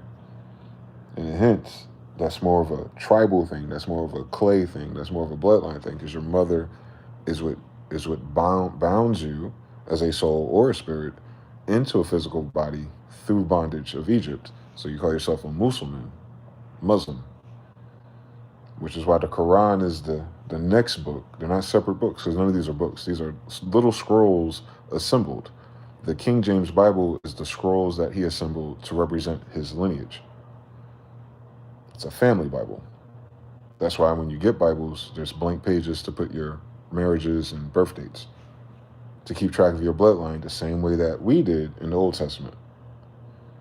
So the book itself presents a tradition outside of belief. It's like, what is there to believe? This is my family. Like, what is there to believe?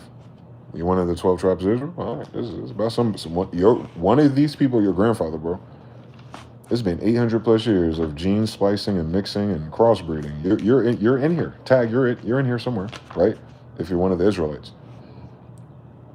And then I'm both. I'm all of them because of the people in my family. But the king part of my family is the Jerusalem. So there's all kind of other Israelites that I'm composed of. And I think it's all 13, actually. The Hindus, us over here, Saponis, Chalique, which were Mohammedans, the Moors of Granada, Carlos V and John Smith are the same stock. So that's all Jerusalem. Mama Inga and all that, and what they mixed. Then John Smith and who he mixed with in Virginia. And then over there, what they call Europe now, but we didn't call it Europe then. That's why it's kind of confusing. The planet is Europe, or Europa, like Yoruba, same story. And then you got, it's talking about two different things at the same time.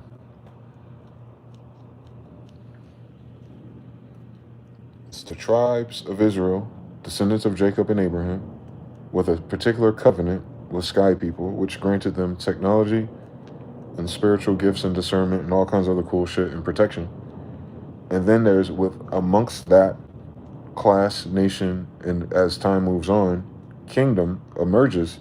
It is then crowned, if you will. And it's crowned with an emperor or someone that's from heaven, if you will, an angel. And that's what they do it for. That's why they keep that bloodline around, the Holy Grail, if you will. Holy always tells you it's divine. And the only thing that comes down here that's divine are angels. So when you're dealing with something you're speaking to or getting a message from, is they come down here. And it says, be careful you entertain, meaning they look just like us. Let us create man in our image. So the one thing that we know is different about the two is that whatever this creation is geo-locked to this firma. They're not. Their technology exceeds this place because they've terraformed this place for us to be here. That's the difference. But you wouldn't know there's any other difference besides that. Just like if you clone yourself right now and it came to life and everything, and it's using your genetics, but it grew and has its own energy source, and all that shit that it needs to become a form. Like it could be you and match you genetically or as a twin, but that soul or that spirit is not yours, right? You're not splitting your soul or your spirit or your consciousness. You're sharing the stuff. The stuff is what's important to Europa. Ultimately, over time, the whole stuff is going to raise to a certain frequency, and then thus become a golden era, if you will. That's the point. That was the point of crossbreeding. 12 times 12, 144, right? But obviously, something else interrupted that. I think in one of our hidden books in Apocrypha, it says Esther, or something like Esther, they're talking about the seraphim coming here in wooden ships. So you go, okay, that's lining up with the late 1600s and 1770s, Hawaii and all that shit. Because remember, still us here writing about what happened there, no matter what. So it's like, it's weird. It's our worldview, the new worldview, and then the shit you just heard about that people kind of like fill in the gaps with their imagination. I could tell you sitting here alive in real time, and where most of my family has lived on the East Coast and the Southeast, that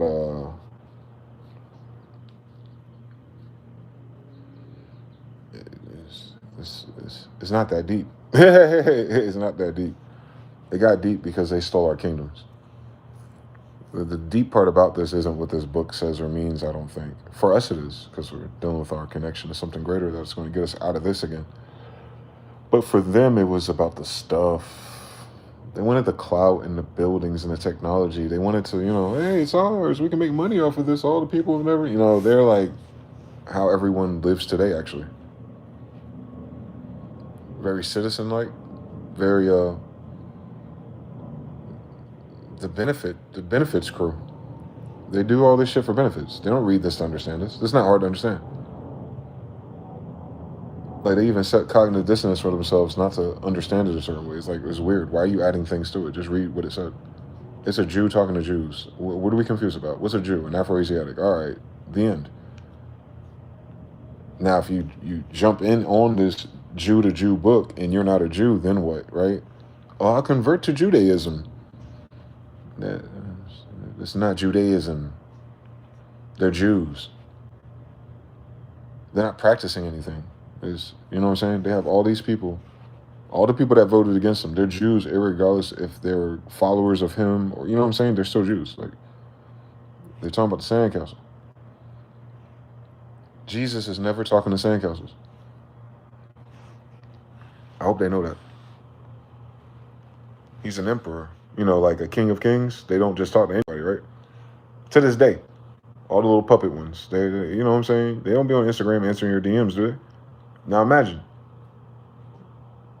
And then when you ship back to Genghis Khan as the object, the person that this lore is created around, they go, oh, okay.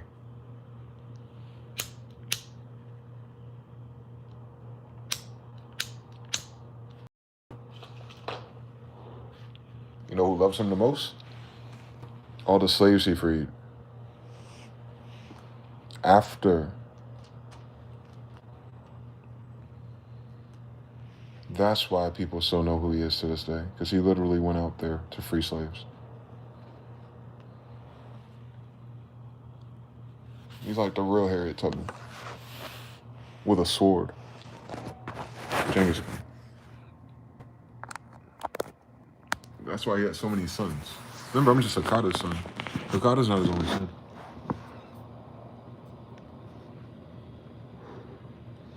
Hakata's only important because of America, though. Like the story of America. No, it's Hakata Khan's. John Smith's. It's Hakata Khan's. It's no one else's. Like he was knighted by the emperor of the world. So, and his grandmother co-signed it. You know what I'm talking about?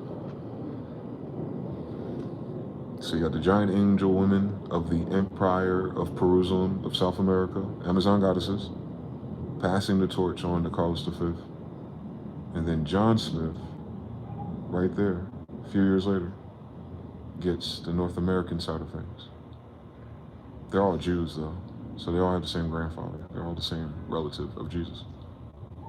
Because this is the 1500s, right?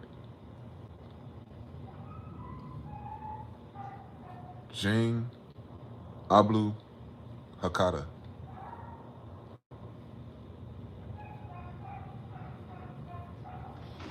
It's all the 1500s.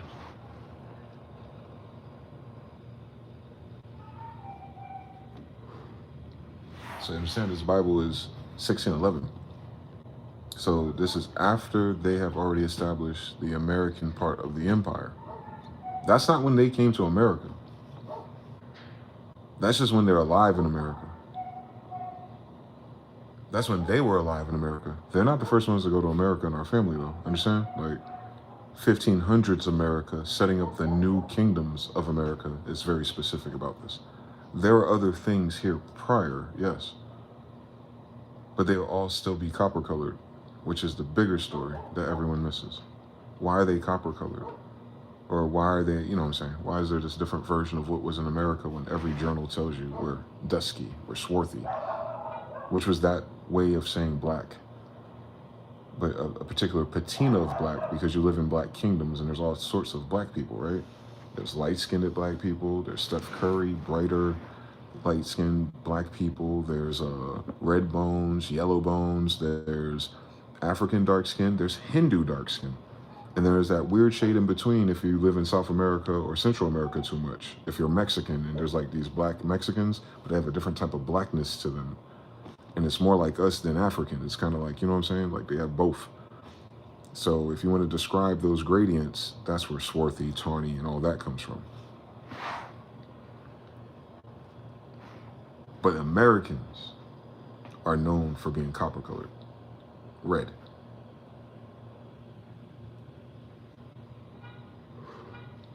It speaks to our tanning too, because we have seasons in America. So we would shift colors, right? A lot of people don't shift to light in the winter. We do. I do. I'll get lighter. I'm multicolored. I'm all three colors. I'm very dark, very light, and very red. That's just genetics, though.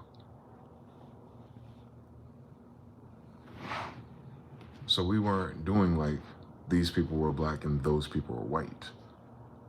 There's no such concept. Even if there were technically Caucasian modeled sandcastles here, even in Americas, there's a few of them, but they don't speak to their own nations, or it doesn't speak to their own country at all.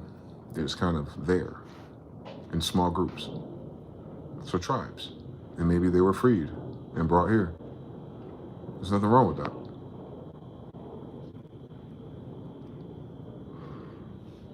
It's not theirs. You know, no matter how we cut this cookie. And then that one explained to the fake Native American they present to us to act as if it's theirs. It's not theirs either. They don't build pyramids. Are they fucking Egyptians? How the white girl gonna be Nefertiti's granddaughter and they gonna be fucking where Nefertiti lives? Listen to the science real quick. Exactly. The only thing that changes is them. Meanwhile, I've been here the whole time. So yeah, it's Genghis Khan. He's a descendant of Egyptians, and they call them Judeans because they're the ones that are doing all the magic. That's how come they become imperial majestics.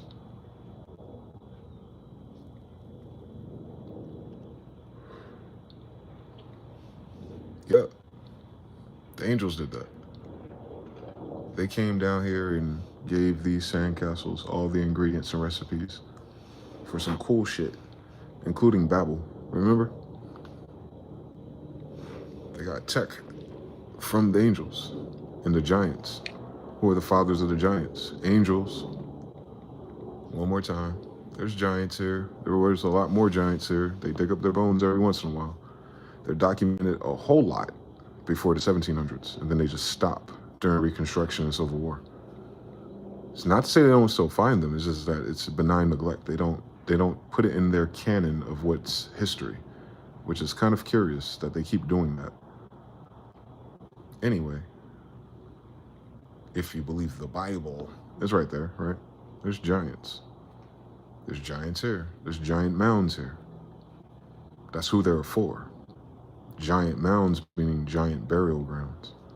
If you go in them now, the white man has probably taken all the bones and jewelry and weapons already, like 100 years ago. Probably not all of them, though. Some of them you probably don't realize are also burial grounds. And people go through a flood or something and, wander their way into a cave and find it. Ohio, especially for some reason, right where Palestine was.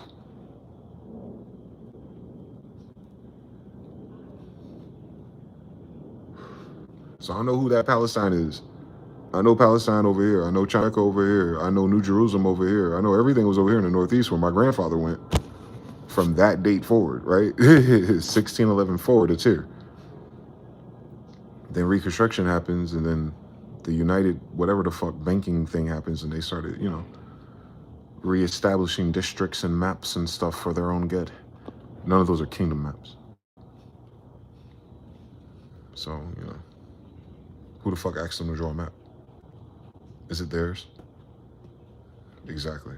So, we're playing a dumb game with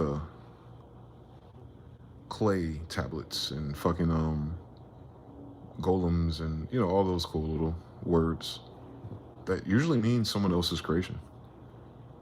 That's where the story gets weird.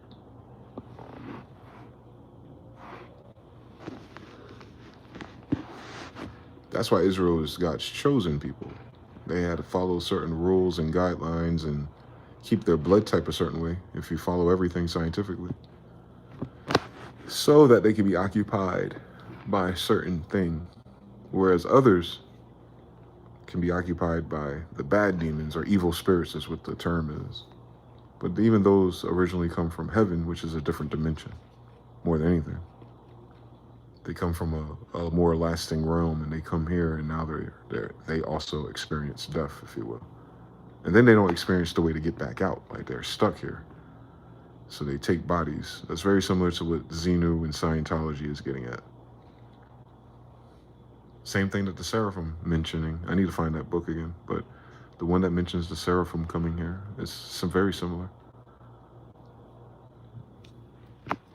They snuck in, but they didn't because we documented it.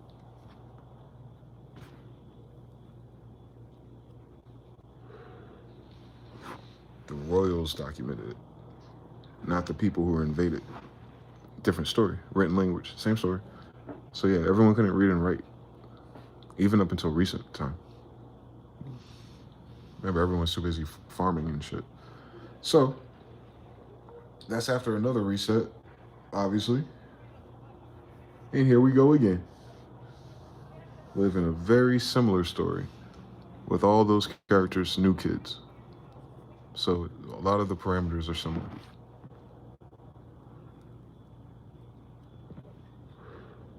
I'm 13 from the beginning of America in the context that we live it.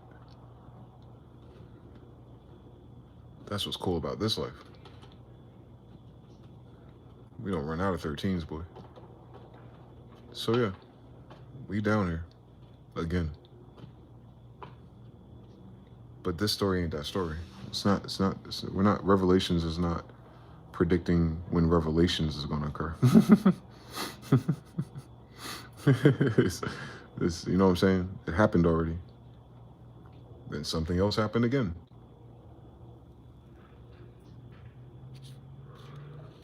And that's okay. Seems like another Babel moment where people are forgetting again. So you ain't gotta worry about the bad guys winning. No such concept. It's just irritating. That's a sandcastle. What's like? Even the tone of language matches the shout-out anime. Ottoman Empire, Holy Roman Empire, different empires, and they're still cons. Yeah, it's different. It's the same family at a different time period. Yep. Church bringing everyone to heaven as if they got the keys for it. They can't. Man don't go to heaven with keys. Why would a man have? They think they Metatron. Them small hats think they from Shem. But they have to, because they have to say they're Semitic. But Semitic means Afro-Asiatic, and everybody knows that, who knows how to read and research, except for them. But they pay for all the benefits, so, they get people to play stupid to the meaning of words. How the fuck would they be from Shem and they're not copper? And how they have no bad bitches, but they're descendants of ISIS. And why they short stroking bitches standing up? Like even their sexual practices are fucking retarded. From the people who created Tantra and Kama Sutra, we have these assholes acting like they're those people. Like motherfuckers just believe anything. It's weird. It's weird. Snake oil salesman require you to be fucking retarded. I know they ain't talking about they us. Anyway, these things say this to this angel. First and the last who is dead that came to life. So that's a little call sign. I know your works in your tribulation and poverty, but you are rich. And I know the blasphemy of those who say they are Jews and they are not, but they are a synagogue of Satan. So to what my brother Eamon Raja said, they're committing blasphemy, by the way. Do not fear any of those things which you are about to suffer. Indeed, the devil is about to throw some of you into prison, that you may be tested, and you have a tribulation of 10 days. But be faithful unto death, and I'll give you the crown of life. He who has an ear, let him hear what the Spirit says to the churches. He who overcomes shall not be hurt by the second death. So this is the angels who died already. They're fallen. And the angel of the church in Pergamos wrote this. These things says he who has the sharp two-edged sword. I know your works, and where you dwell, and where Satan's throne is. And you hold fast to my name, and did not deny my faith, even in the days in which Antipas was my faithful martyr, who was killed among you, where Satan dwells. But I have a few things against you, because you have there those who hold the doctrine of Balaam, like Black Lives Matter sigil in the Goetia or demonology. Balaam, B-L-M, B-A-L-A-M, or B-A-L-A-A-M. So it's not Baal, it's Balaam, so it's a descendant of Baal, who taught Balak, there we go, to put a stumbling block before the children of Israel. So he's talking to an angel, and he's saying, you're around these fucking reprobate, and they're setting up bullshit against the children of Israel, and you, an angel, Hebrews 13, you ain't doing something about it, right? To eat things sacrificed to the idols, and to commit sexual immorality. Or some Sodom and Gomorrah shit, can you imagine?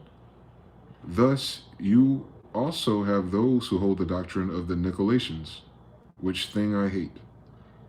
Repent, or else I will come to you quickly and fight against them with the sword of my mouth. So he's supposed to be in charge of that church, and he's saying, you better clean that shit up. He who has an ear, let him hear what the Spirit says to the church. To him who overcomes, I will eat some of the hidden manna. I will give some of the hidden manna for you to eat. Sound like Final Fantasy, don't it? And I will give him a white stone, and on the stone a new name written, which no one knows except him who receives it. So he's going to give you your own name. After giving you some manna too, so, we talking about something a little bit more metaphysical here. And to the angel of the church of Thyatira write this. These things says the Son of God, who has eyes like a flame of fire and his feet like fine brass. I know your works, your love, your service, your faith, and your patience. And as for your works, the last are more than the first. Nevertheless, I have a few things against you, because you allow the woman Jezebel, who calls herself a prophetess, to teach and seduce my servants, to commit sexual immorality, and to eat things sacrificed to idols. So you got this. Remember, Jezebel's in the Old Testament. I don't want you to miss nothing about Life in Science. She ended up getting thrown off the damn cliff by Daniel. I could have sworn I read about that, tribe of Dan. Anyway, so there's a woman there, Jezebel. So that spirit is in her again. Another reincarnation probably. And same old bullshit all over again. And this angel at Thyatira, he's supposed to be the big homie who's supposed to be correcting this. So he's chastising these angels that are around already, by the way. After he's reincarnated, meaning there was already angels in human bodies when he came. Don't miss it. And I gave her time to repent for her sexual immorality, and she didn't repent.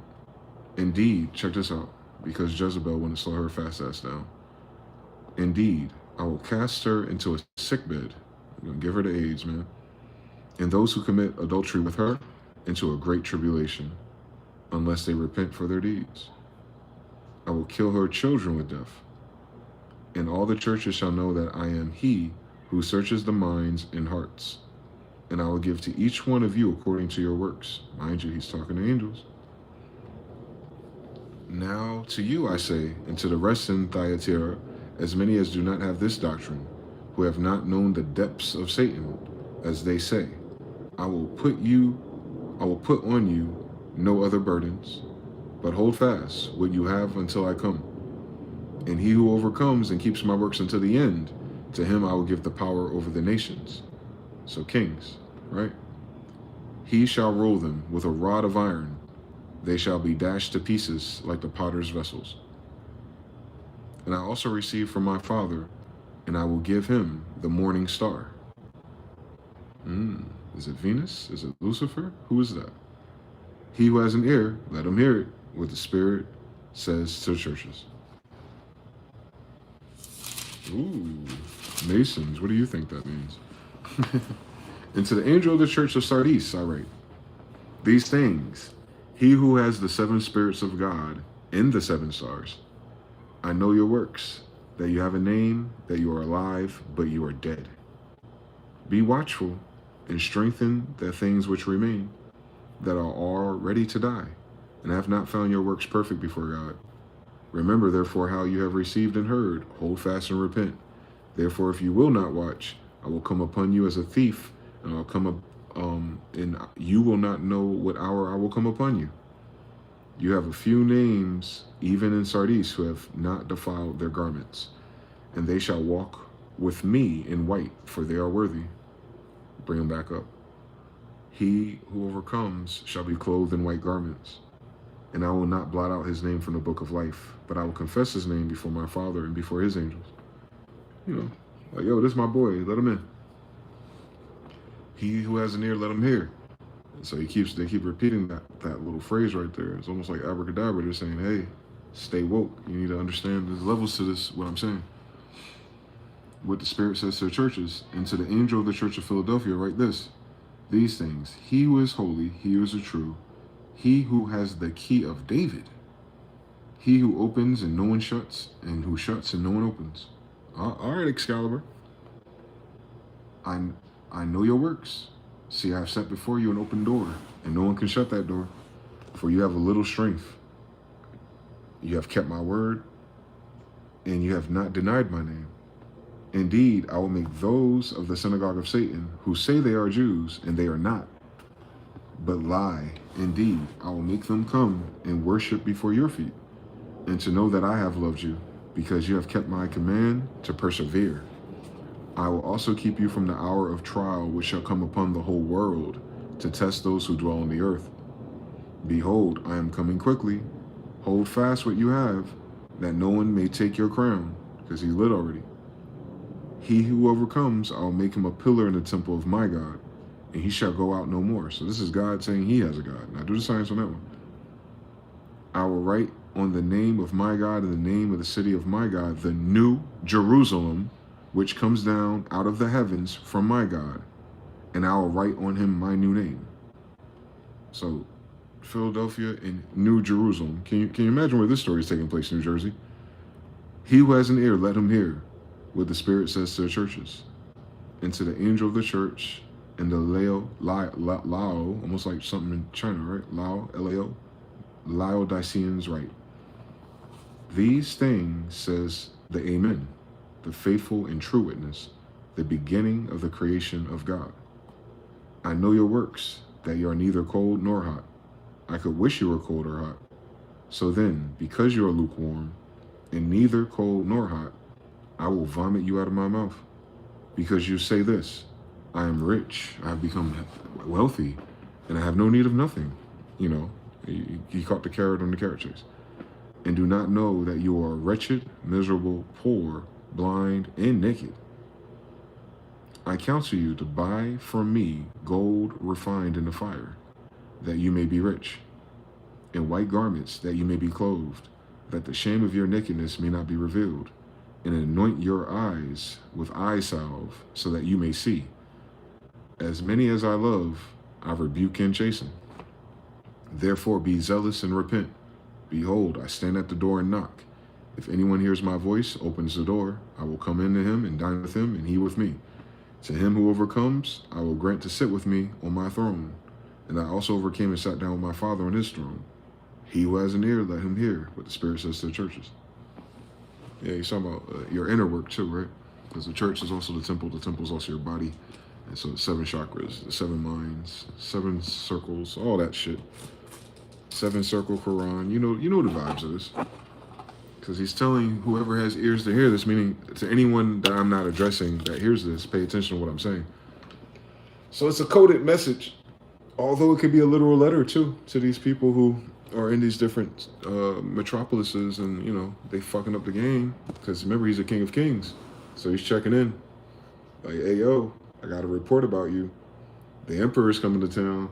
If you don't fix this shit before I get there, A, B, C, D, E, F, G. And oh yeah, by the way, you got these fake Jews going on down here with this army. If they catch you up and you switch sides on me, you ain't making it back upstairs. A, B, C, D, E, F, G. Like, he's just letting them know what time it is. He's just letting them know what time it is. And he was like, that 7th one is like, oh, you conquered all the physical things, but in every other way, you're crooked, you're nasty, you're evil, you're fucked up. Repent. And he said zealously, because he's been half-assing, right? Lukewarm. Neither good, neither bad, neither with it, neither against it. He's there for the physicality of life. So he's like, those, the price of the brick growing up, you better get on your job. 7 different providences, 7 different chakras, 7 different cities, 7 different menorahs. You know the story. 7 days. 7 fallen angels, all the same story.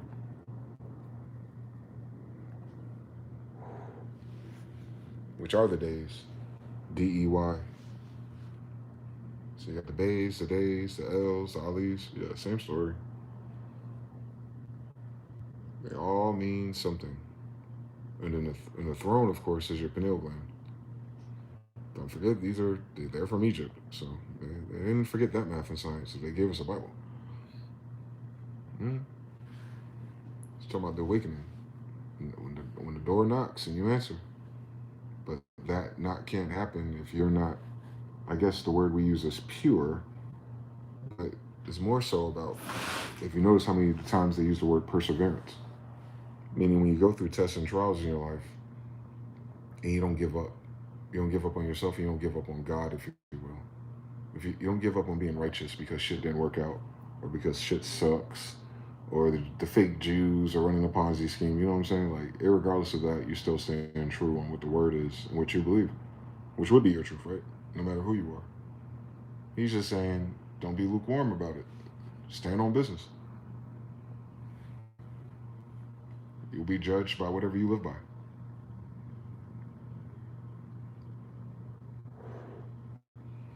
So that's a good message. That does apply to anyone that's able to read, understand, and live this life. Whether or not they self-identify as one of the tribes or descendants thereof, it's going to be the same thing. He's going to ask everyone the same thing, actually. He just threatens us. That's the only difference. The only difference is people can get away with murder and all kind of silly shit, and then turn around and, still get a golden ticket, if you will, it seems. Prodigal son type shit. But for us, I won't even play with it. I know my limits. And maybe those are too far sometimes, but you get this self-conscious spirit mechanism going on.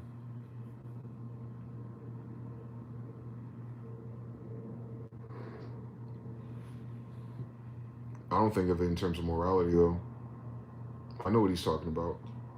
We all do. We live in a society that he's describing, actually, where Jezebel, if you will, is taking over a lot of people, not everyone, where people kind of like, I got money, so I won. And there's, they're not good people, they're not helping, they're not useful to anyone, or, all the other examples of the other 6.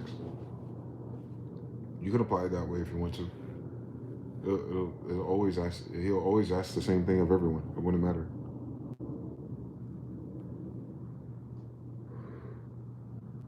if we find ourselves in tribulations again,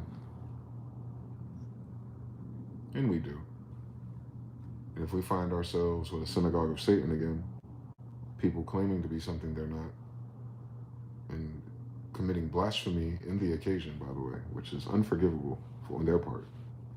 So that's a whole nation of people doomed because motherfuckers can't read. But anyway, that's their problem, not ours.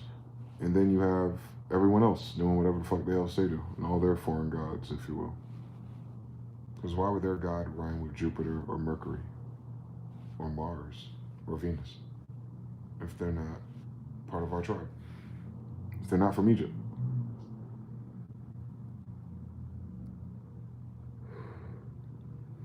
Why would their descendants jump in our line and then stand away from our line?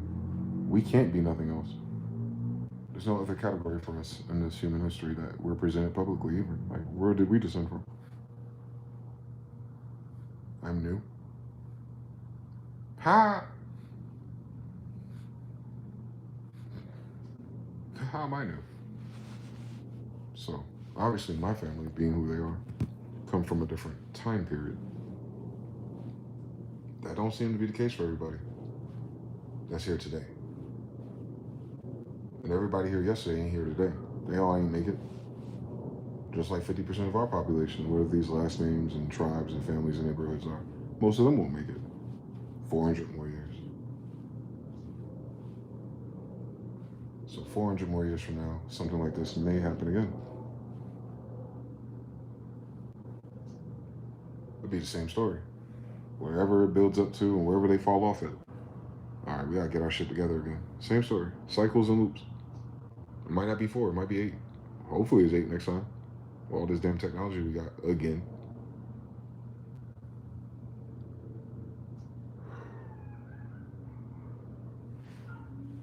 So he's telling them to sharpen up. The Emperor's coming to town. He's trying to bring in the golden era.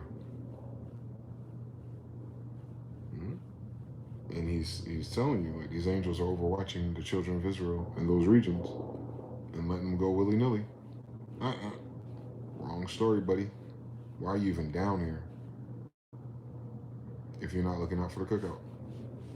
So, whoever Baal and Beelzebub and Balaam and Balak and all those incarnations are, it may be a similar nature, aka not from this realm, but they don't have the keys to heaven.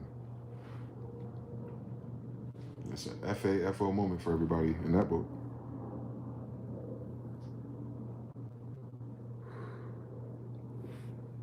Remember, a lot of these people were hearing about it. I don't think they have TV at the time. Maybe some do. But they didn't see him yet. So you know how it is. Like, oh, yeah, maybe he did come back. I don't know, whatever. I'm going to keep doing what I'm doing. Benefits. But then he sends this letter out. They're like, oh shit, he's really here? Yeah, read it. Oh shit. I knew the time would come. Ass niggas. And that's what they're doing now. They're playing with it. Like, oh, one day Jesus will return and blah, blah, blah. And the Bible and the gods say it. And like, where does it say that at? First of all, he addressed every church as an angel.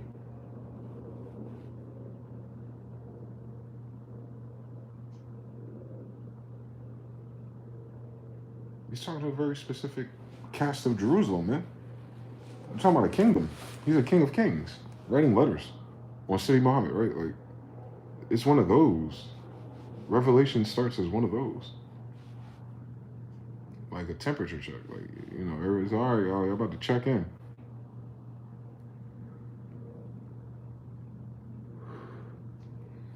They'll read that and compare it to IBM, Microsoft, Mark of the Beast, and all this stuff, and talking statues of today.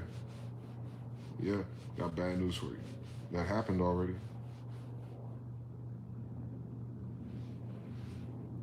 But that does not stop these assholes from trying it again. Here we go.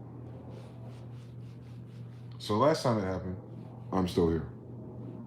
I have a feeling that this time when it happens, we'll still be here. So for us, it's more of witnessing, I guess, you know, we used to read this book when I was younger, before I understood most of what I understand now. Like, oh, I wonder how this is going to play out. Because when you're a kid, it kind of feels like it. They make you feel like this is the time for something to happen or play out. But when you know our history, it's like shit, that could have played out in 70-75, 1868, 1933, 1960s, 1990s. Like, we've been going through revelation after revelation, if you ask me. Like, shit, this shit ain't never been sweet for us. So the flip side of it, when you read it today in modern era, it's kind of like, oh, at least this book suggests that this type of thing will end eventually, right? That's like the long and short of it is like all this chatteling, this paper chattel slavery we got going on. These bad fiat banks and bonds, and these birth instruments and these negotiable instruments. Like, one day we'll get past this Pirate Bay bullshit, and then maybe we'll have a chance at a decent life that's intended by those who designed it, and not those who just plugged in their controller and started fucking up things.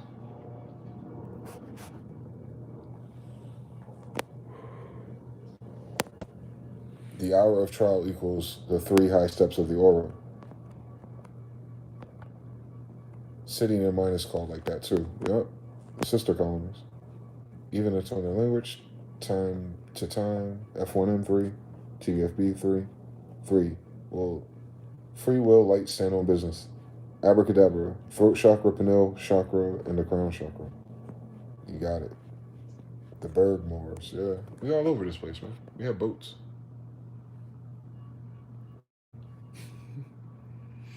You seen what we do with a boat, boy. It's a cool story, though. So that was all the way through Genesis. That was all the way through Revelations 3.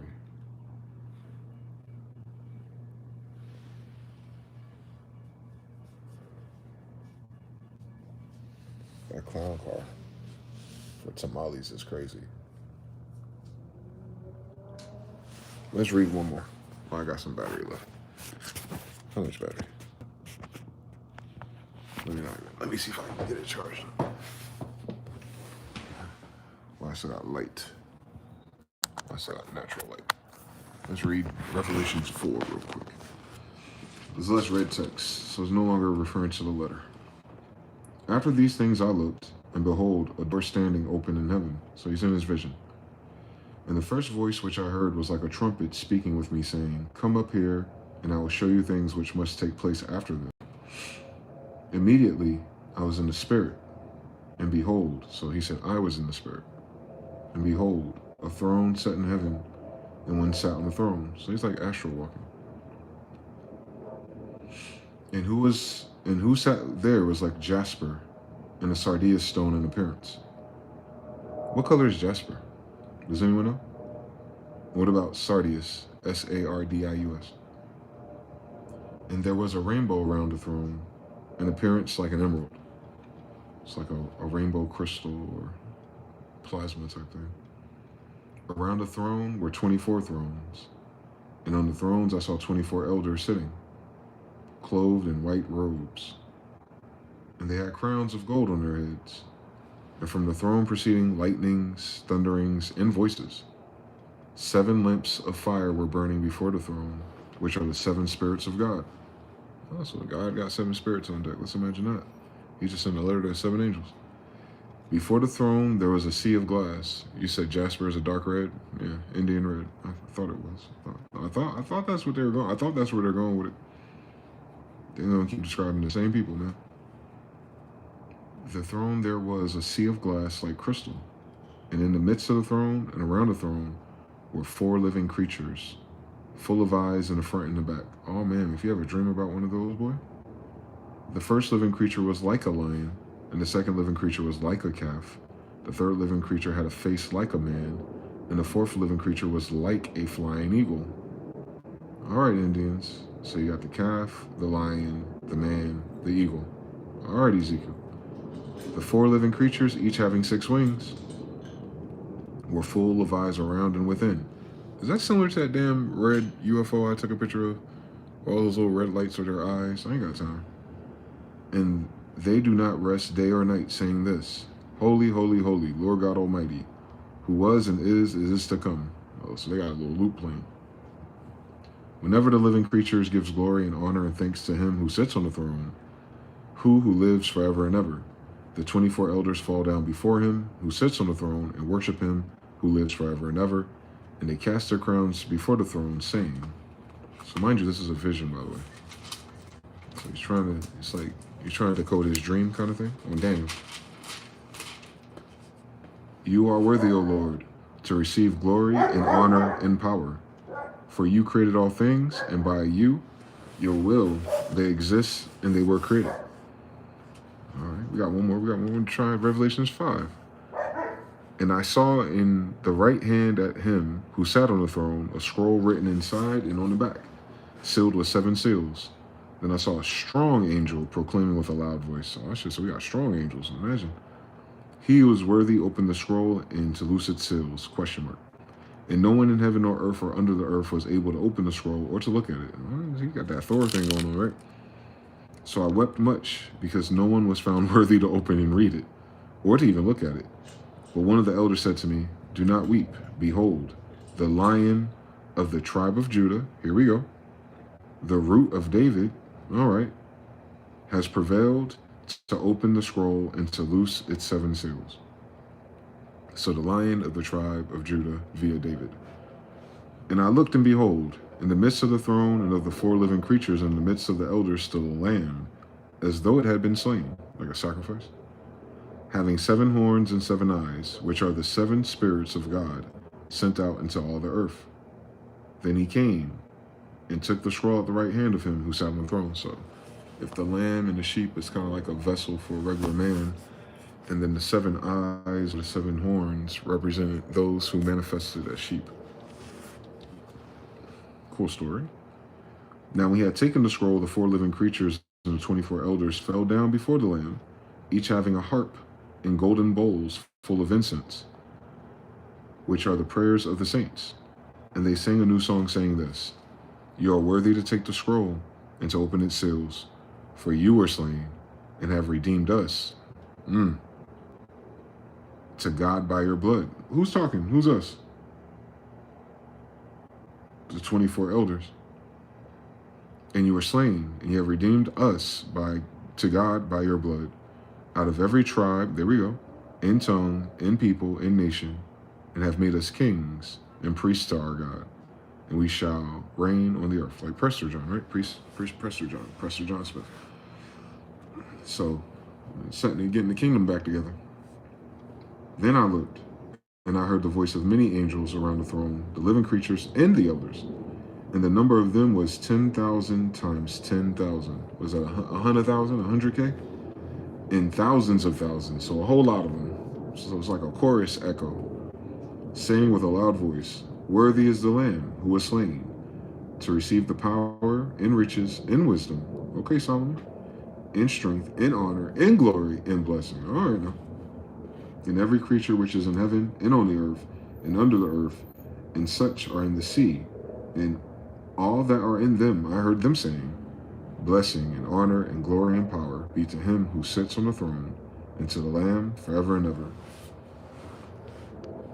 Yeah, so the whole world, Craig, in this vision, it's like he redeemed the whole world from its fallen state. Now that makes a lot more sense to me. I get where they're going with this now, buddy. I just gotta find out what all that accordance and symbolism is to the hidden meaning, because it's talking about something metaphysical too. Triple entendres. Oi! Horns, sounds, vibrations, dreams, visions. That's what we do every day in our journaling, don't we? You sound like us for real, boy. That sound like us already. We already doing something similar to that. My dreams ain't that fancy. I think my dream said, I said somebody in my dream last night, I said, what that dude or that girl over there look like a blonde Grace Jones or somebody? I have no idea who the fuck that was for. It was a person wearing yellow with yellow hair. Like, is that Grace Jones with blonde hair? I don't get the horns and the heavens and the horn and the eyes. Oh, But that being with a bunch of eyes on it, I'm very familiar with that. No like. Most commonly red, but can also be yellow, brown, green, and blue. I know what you're talking about. I got them. Actually, I knew I wasn't tripping when they're describing who we are. And I was like, well, what color are they? They're Jasper. I know. We are Jasper. Jasper. So we're saying he's that color. Jasper. Red clay. Indian red. Crayola. Yeah. We're Indian red. Like the Indian baseball team. They had a little black boy as their little mascot. Real life. The Cleveland Indians. The Washington Redskins. Same story. That's us.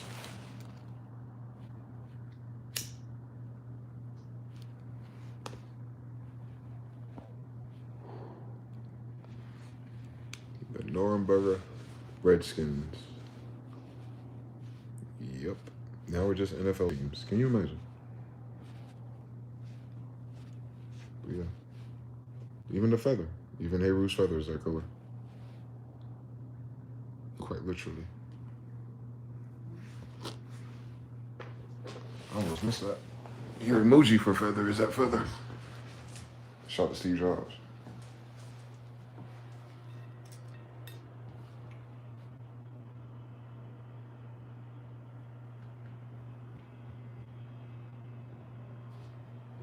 I got it on deck, boy.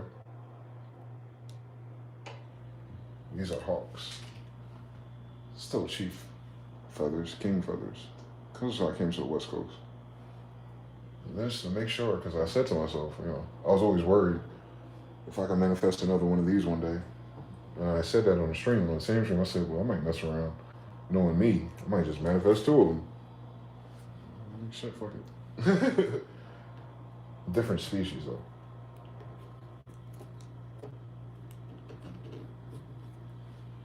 These guys. Those are hawks. He's a falcon. Very similar. But those are our headdress birds. And when they appear before you, man, that's spirit. That's spirit talking to you.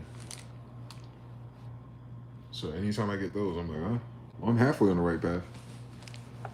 I'm halfway on. Listen, I'm gonna figure it out one day. I'm halfway on the right path, man. They awarded me feathers for Chiefs, man. I'm gonna figure it out now.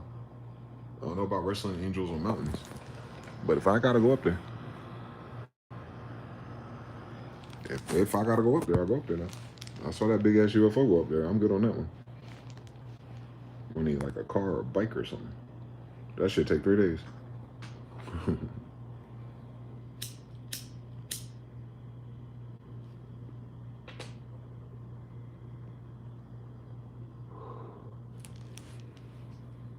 I'm just goofy enough to believe it, that's all. I'm just goofy enough to believe in some shit I can't see. We believed all these women. Nah, I'll leave my sisters on. Ain't nobody having a good time. Until they are. What's going on with y'all? Y'all quiet as hell. Got 25 likes, 27 viewers. Who are the 2 extra viewers not liking the videos? What y'all about? Y'all go to Bible studies? That's what y'all do?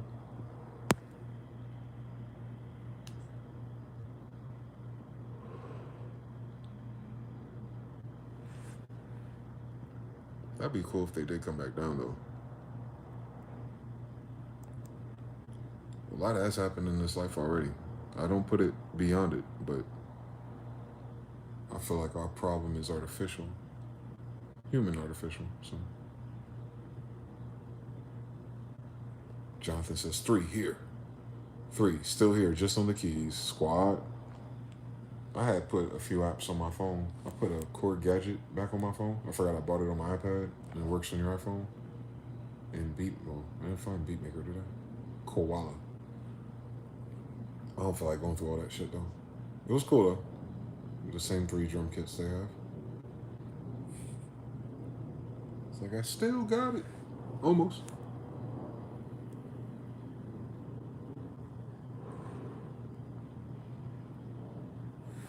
That shit cool though. Core Gadget's cool. Classy. Here in the background, working on the computer. Oklahoma on Choctaw Reservation land right now. I'll shout out to the Choctaws out there. What they looking like out there?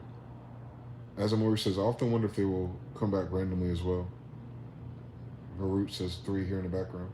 I think so. I do.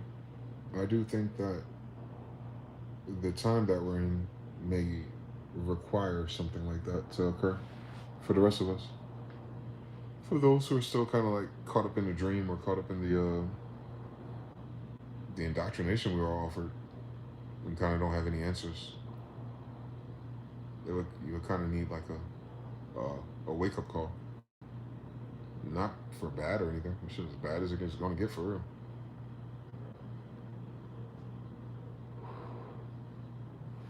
But the whole world needs something. I don't know what it is. I ain't got the answers yet, Sway. I'm about to turn 40, Lord willing. Shit. The party don't get started until what? I'm 50, 60? If we're following the Quran. What they say? Muhammad gets his first revelation before 40. Then he gets more revelations over time, but with most of them being towards the end of 23 years. Jordan. So by the time he's 60, 63. So if it's following that pattern, boy. 23 years? What is that? 2000, going on 2050.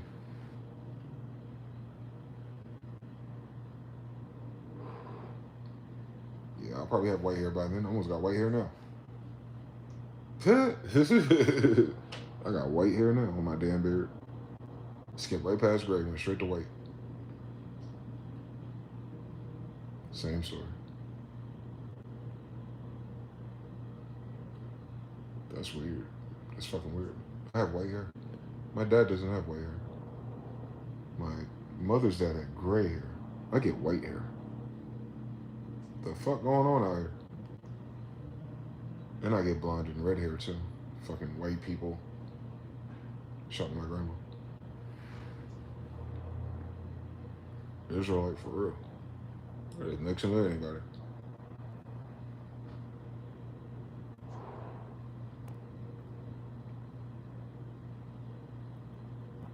Speaking of Choctaw, it's an anagram of Hakata. Come on now. Florida State Seminoles got a hybrid on a horse with a flaming spear before the game. That's deep. It's angelic, the flaming spear.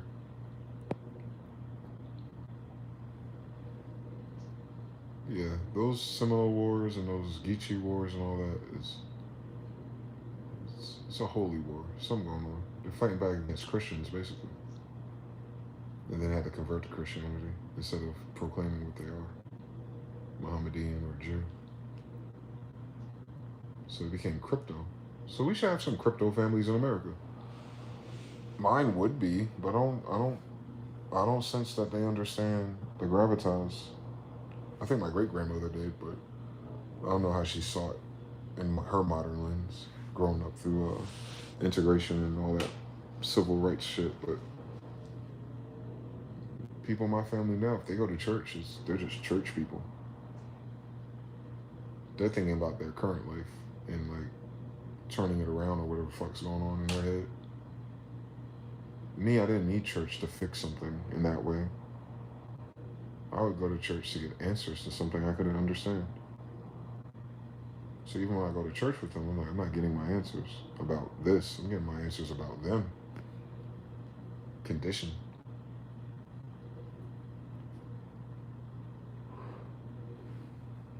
They'll say the word doctrine and don't know what indoctrination means.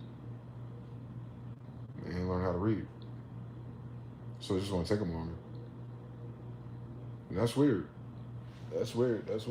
You think there'd be a better job if people preserving what happened, but you know what? Someone probably did. It's just probably not us. They probably got the 411. I don't doubt it. Mason Museum, somebody got it. Somebody family gave a fuck.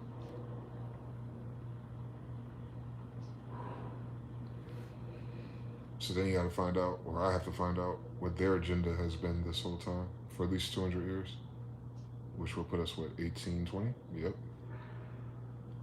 1825, right after Barbary Wars, leading into the Civil War. Mm-hmm. 2 different wars, by the way, for 2 different reasons. So, something happened to us. Split us up, sent us all over the United States. Spread out, just like Israel always does. It's almost a strategy, just in case something happened. Couldn't happen to all of us at once.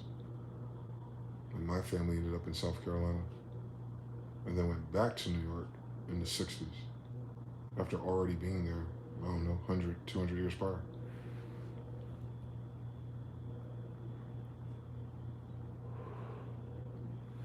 But then those invading forces and those men and those armies got to our grandmothers too. So we ended up being mixed with them in recent time, which doesn't makes much of a difference, given if they're compatible, they were part connected in the previous time. So their agenda is just stupid. Benefits. Stolen land or getting land from grandmothers and from wherever they come from. Probably South America, usually. Remember, all those kingdoms came to the Caribbean and South America. So when they fizzled out, their forces are coming from there, not over there. Doesn't make sense. They did all their trade over here, up and down, South America, North America. Oh, that's what Brazil and all that shit was about.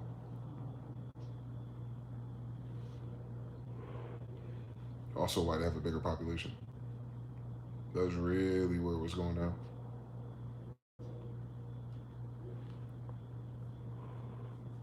For us. So maybe that's what the answer is. Maybe those families I'm looking for don't speak English. They probably still speak Spanish or Hebrew. But then they won't have the context of everything that happened up north if they were down south the whole time. It's annoying. It's fucking annoying. I hate that it played out like this for us. That we're all just scrambled eggs. But not really. Because that speaks to how powerful the God thing is. It's like, it don't matter what the condition is or what time it is. He'll move things around again and lead you right back to where you're supposed to go. Which is ultimately what it is, right? It's like, it don't matter what no one else is doing. What did God say? And if you can listen to that knock, which is the metaphor, if you follow those notifications and that voice, you end up finding yourself either way. And if you have to do that individually, then I guess we just have to get off of our United States upbringing of thinking you have to save and convince and bring everyone over. That ain't what we do.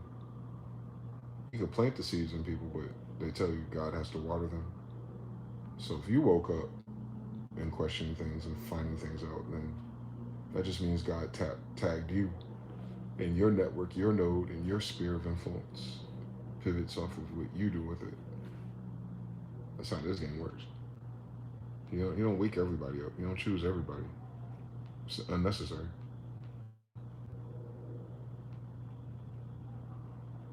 It's strategic. A book about warriors. It's strategic. You need a guy within, man. An inside guy. You need a Denzel Washington. That's it. You need a few equalizers out there. That's all. Because this story ain't about to end. It just keeps going. We just hope it keeps going better. So hopefully our civilization, our generation is like the turning point, just like the internet was. Hopefully we don't go back to no more barbaric, brutal, stupid dictatorship. The real kind. Not the paper kind, where you're third-party bank paper bullshit.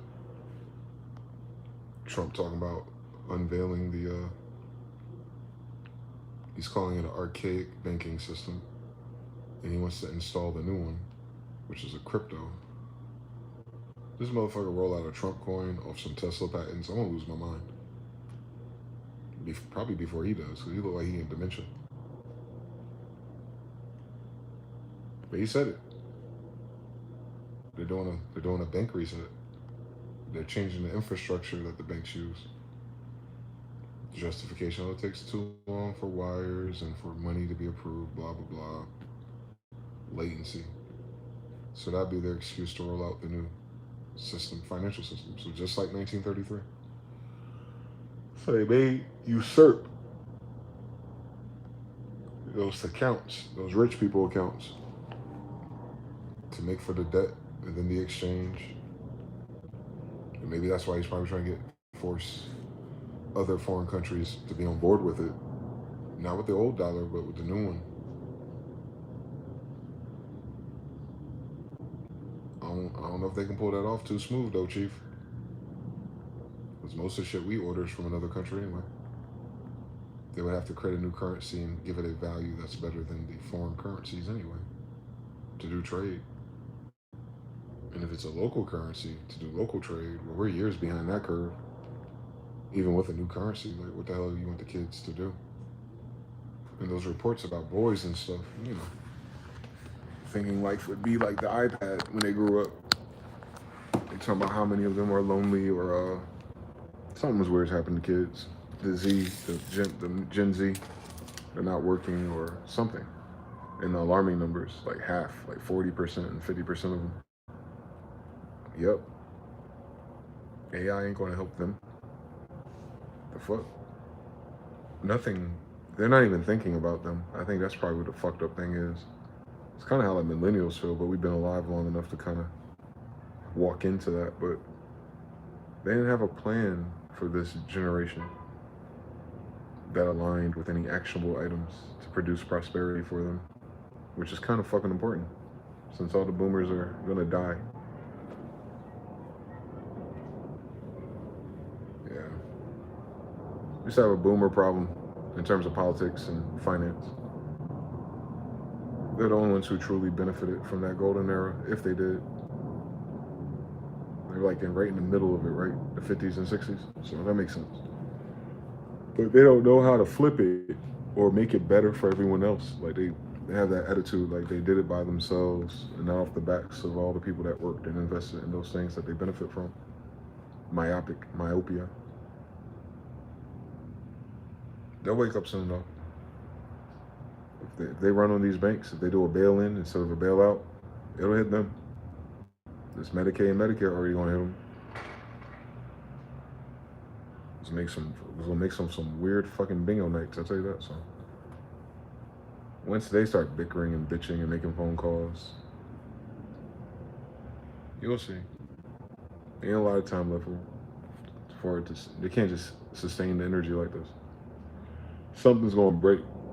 If the airlines break, everything break. Actually, shipping, all that shit. People commute to work or school. I can't believe they'll let that happen though. That's what's getting weirder about everything. They're saying what? They can't afford to pay airline federal employees. Like if you can't afford to pay them, what can you afford, right? Like when you think about it. Like no, don't give them all the food stamp money. We need to move the money around. We ain't got the money for that either. So you ain't got money for food. You ain't got money for the airliners. What the fuck? How the fuck do you think this story gonna go forward? You have to pay somebody. Oh, you know, they're gonna just roll AI. No, here we are. What the fuck? Shut up. What data center are they gonna do that with? All the airlines? They need data centers to do that. They can't just do that. Them shits eat up energy. That's a lot of airports. You feel me? People just say that because that's what they're thinking. They're hoping. They're probably investing in it, but no.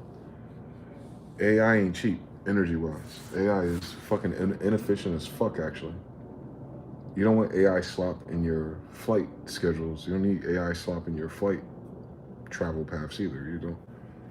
You still gonna need people, even for a transitionary period, to see, like the Teslas catch fire and lock you inside. Like, you don't want that.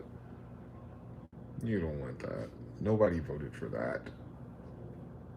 And we sure as hell didn't vote for all these missiles they're building. So while they're pandering to the fact that they're broke, the U.S. Army is buying silver to build missiles.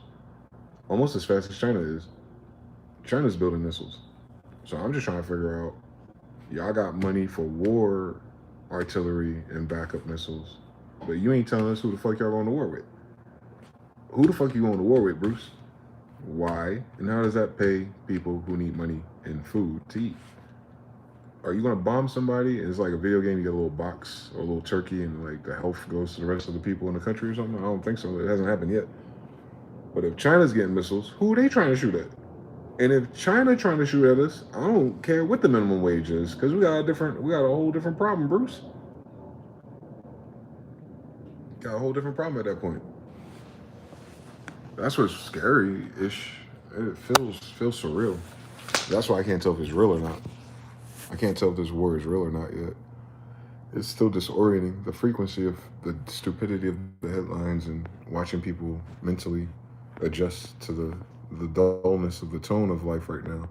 And it's because behind it, there's this war thing happening in real time. Like they're really ramping up missile production and acquiring all the silver and things, and that's fucking with the market, of course. But it's for war, you know what I'm saying? You build missiles to shoot at people, so it's not like, you know what I'm saying?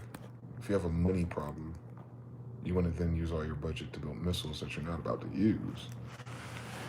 So I don't think our generation need one of those. We don't need a war. For what? We don't have a resource problem. We have a corporate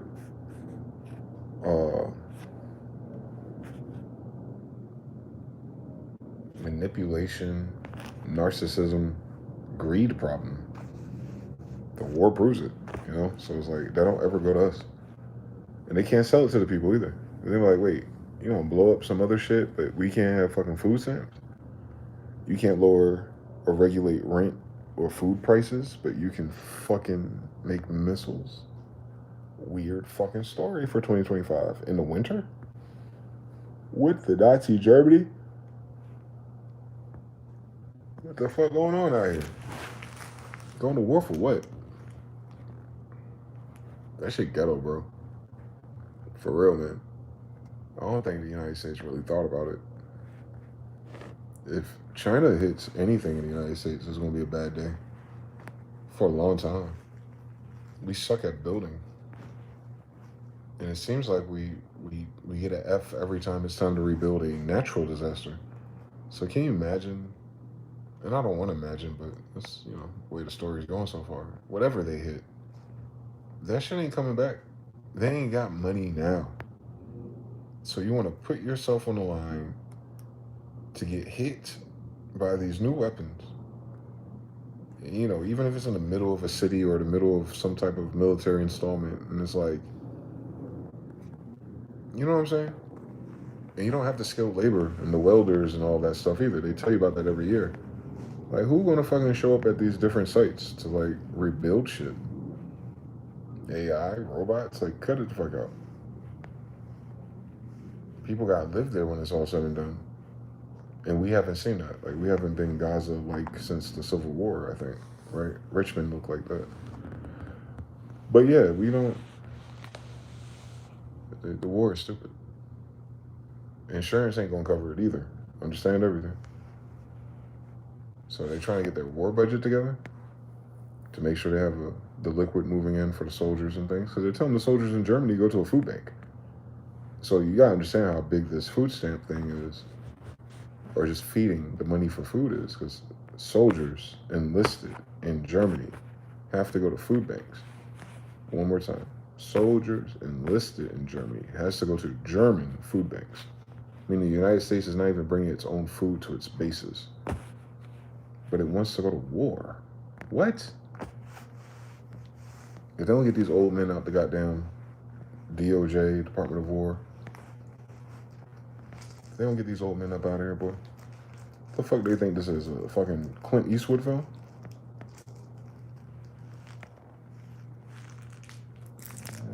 He ain't even got the approval rating for some dumb shit like that.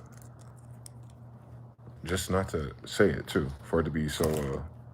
The government shut down and the DOJ's media office is shut down, so there's no accountability or real time journalism, attempt at journalism to hold them accountable either. Like, so what the fuck are y'all doing? Well, we're waiting for the Republicans to vote on the Affordable Health Care Act. No. We talking about the silver that the military is buying up. Why y'all doing nuclear missile research? Why y'all scrambling to build missiles? Why you need so much silver? Well, you know, the Republican states in New York and the Democrats. No. These people don't know the name of the mayor in their city. I want to know, why are you building missiles when people need sandwiches? So, that's where we are now. And it's the weekend, so you're not going to hear too much until, as usual, Monday or Tuesday. So we'll have a whole new narrative in 2 days about what the fuck is not going on in this country. Friday was the deadline. Is it this Friday that just passed, or is it the next Friday? The other deadline for giving 100% of the food stamps. Then some other judge said no, and the other federal judge told Trump, says yes. I was like, all right, where's Destiny's Child songs when we need them right now? You got us fucked up out here. Meanwhile, people going to work, making money, going to the gas station. Crackheads are crackheading, and the kids are kidding, so I don't know, bro. It's a weird time to be in, no matter what side of the spectrum you're on. Okada's lands, Choctaw lands. I got gray and white hairs on my beard already, and I'm only 32 as of today. Oh man, happy birthday, man. You 32. Hey. Shit. Well, that's Scorpio. Wins. Missile production during a government shutdown is ass backwards. For fucking South America cartels.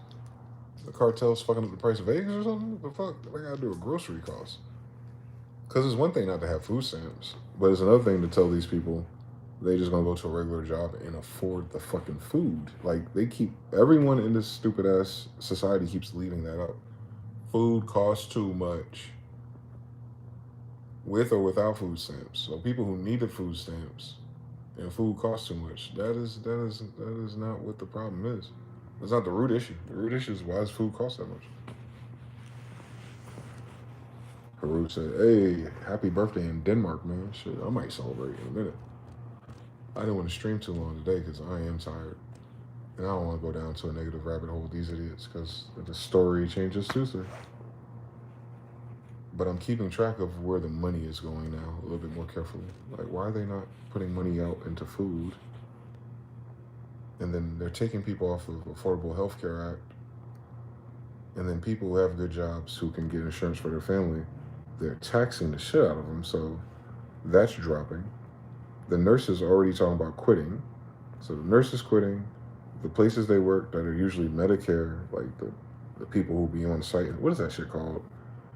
Where you have older people in these different hospitals, floors and stuff, but it's not like emergency or something. It's kind of like a hospice or something. Traveling nurses and things like that do this. But those facilities that depend on Medicare to exist, and for those nurses to get hired, man, like they're saying they're getting rid of that.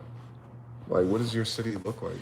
And I've lived in a city that's dominantly like that. North Carolina is dominantly medical, so what does that mean for North Carolina, right? Or what does that mean for anything like that? You already saw what happened in Northern Virginia with the federal employee bullshit. California, the homelessness up and down, Southern Cal and Northern Cal. And you got Texas doing what it can with all of its new immigrants and remixing the ingredients. And then Florida and New York, like, yeah, it's cool for New York to have what it's got going on, man, but we still got so New York for tourism, well, you got airline problems, you got green card problems, same problems Vegas got, microcosm problems, they got the same fucking problems. It was like, those changes are like surface level. That's not what the issues are. It changes the puppets. The puppets ain't got no fucking federal loan credit card. What the fuck they gonna do with the damn Federal Reserve, Bruce? What the fuck does a Democrat got the fuck to do with our $30 to $50 billion a day in debt, Bruce? Nothing.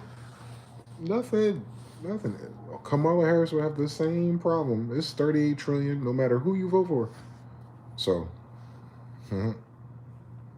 we gotta live through us realizing that, you know, the population realizing it's not what we thought it was. Yeah, duh. I know. And now we ain't got the fucking CBS and Channel 7s. Like, all the shit. How they want to shut down all the goddamn corporations that's supposed to inform us and then buy TikTok and then go to war? Hell no. You don't go to war with no songs. You don't go to war with no TV shows and no prime time, man. Niggas be at war and we're gonna be outside on our fucking Bluetooths and our iPods and shit listening to fucking Aaliyah. Like, what war? I haven't doom scrolled in days. My life hasn't been better. We about to hit one of those peaks, boy, I'm telling you. Where everyone just signs out of social media at once. It happened with Instant Messenger. Nah, let's take it way back. This happened with the green box outside in the neighborhood. This happened at your last day to a basketball court with the homies. This happened last day of school of high school. The last time you went up to lunch with the homies. This happened on the last time I logged into Black Planet. This happened the last time I heard the little door shut on Instant Messenger. I don't remember that time. This happened on the last time I checked my MySpace to see if I was selling beats or it was just a bunch of bots trying to get me to go to parties in the city I don't live in. And this happened when I got down. What else died off real quick? Rapmusic.com, man. I remember logging in years later just to log in and test both of my passwords, see how many posts I had, see if I recognized any of the new main names, and I saw the topics. I seen the frequency. I was like, oh, this place is dead. Then they sold it, so called it. Where else this happened? What some other cool places we used to go? Gear Sluts. It became Gear Spaces, kind of lost the edge. Who else died off like that? Where it's like everything was one way, and then the next day you just wasn't there no more. Facebook for me, kind of. It's because I've had a couple of Facebook accounts, but my first one where it was like 5,000 people maxed on it. Nah, I don't remember the last time I logged into that. I don't even think it exists no more. What else? We're only down to what? Twitter, YouTube, Instagram, and a few tertiary ones. TikTok is the main one, right? So yeah, same story. And it'll pivot off of TikTok. TikTok would be the MySpace today. So yeah, we'll see. We'll see if people, if there is no benefit to doing all that cooning for content every day to be a so-called content creator, and it's not enough because it changed owners. Sadly, it also changes its payouts, and they feel like the algorithm and these things ain't really doing whatever they're supposed to do 5 years ago. Then yeah, you'll see a very strange thing happen to us socially. It's already happening to me. I'm always early, it seems. Hyper novelty be damned. But it's weaning your need to check it, to be there. For me, I mean, for a person who's used the internet to make money and promote and be in a community my whole life, actually. Yeah, from fucking 15 years old until now, for real. But it's not the same. And they're killing. It feels like it doesn't have to be this way, but it's because they did something wrong. They broke something in the social contract. The money flow situations are interesting. Yeah. Closing time. I know who I want to take me home. Now says any Discord server doesn't have the density of all message leak to public through the hacking them. What do you mean? Servers half empty besides a few. Maybe they all went quieter at the same time this year.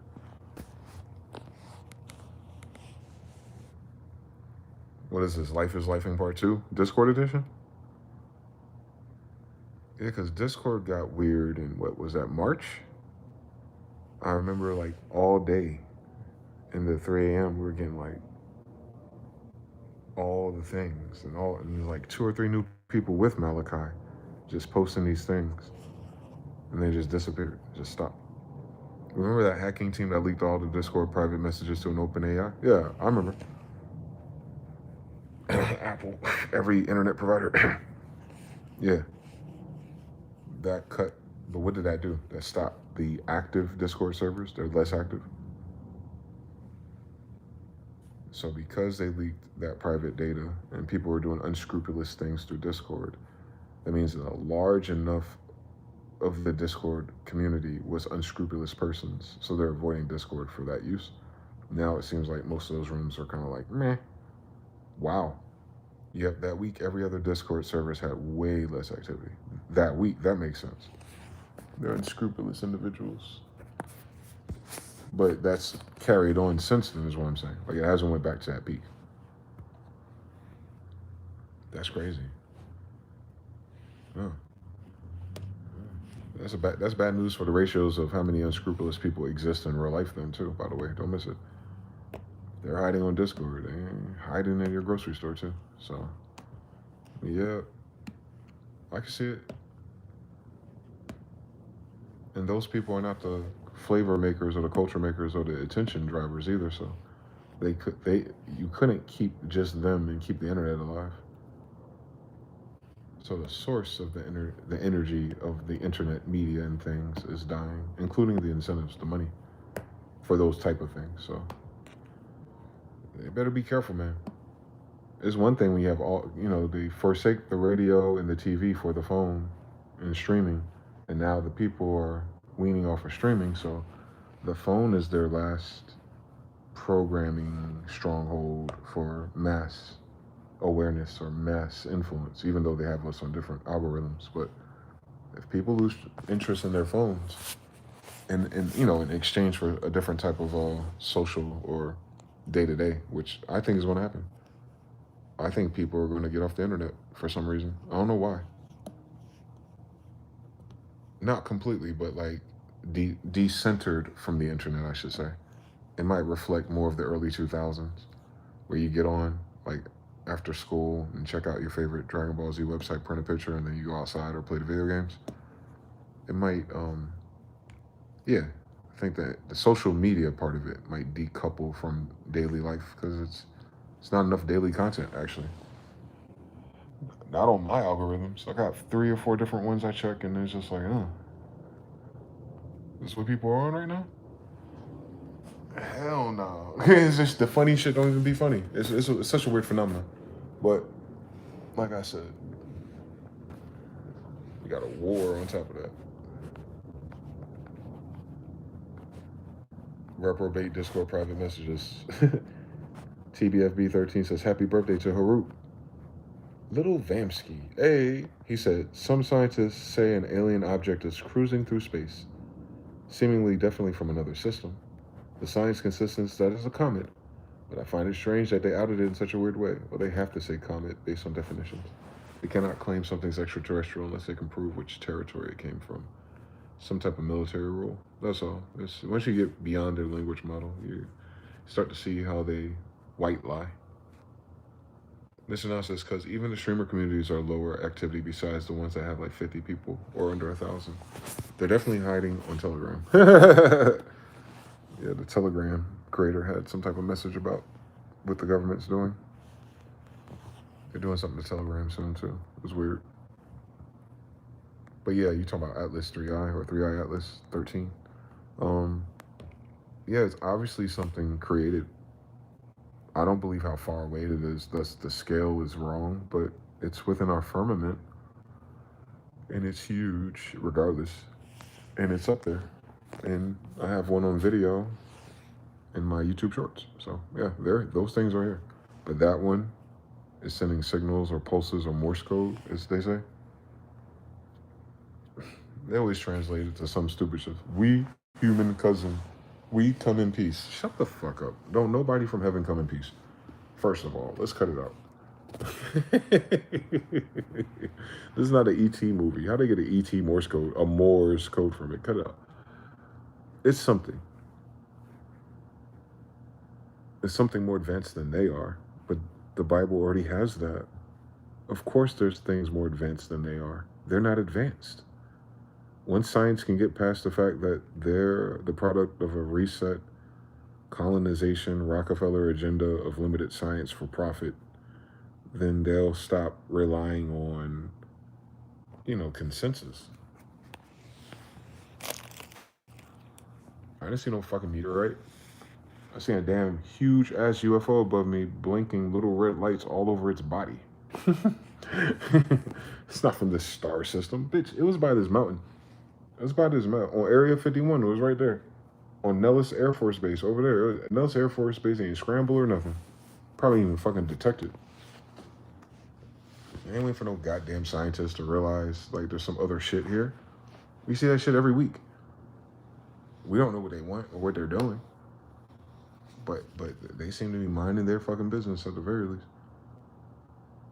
But that one wants them to see them. TikTok. Oh, the Apple thing is everywhere. Wait. Oh, the Apple thing is why they turn out to be weirdo on Discord was running on modded Androids. I'm not sure what that story is. Oh yeah, and they shut down a lot of those bot farms lately too. The MAGA farm, which is funny. A lot of bot farms are being shut down. Suddenly, they care. Or maybe boomers just didn't understand juice. How juicing numbers in Perl script and Friend Blaster actually affects the economy.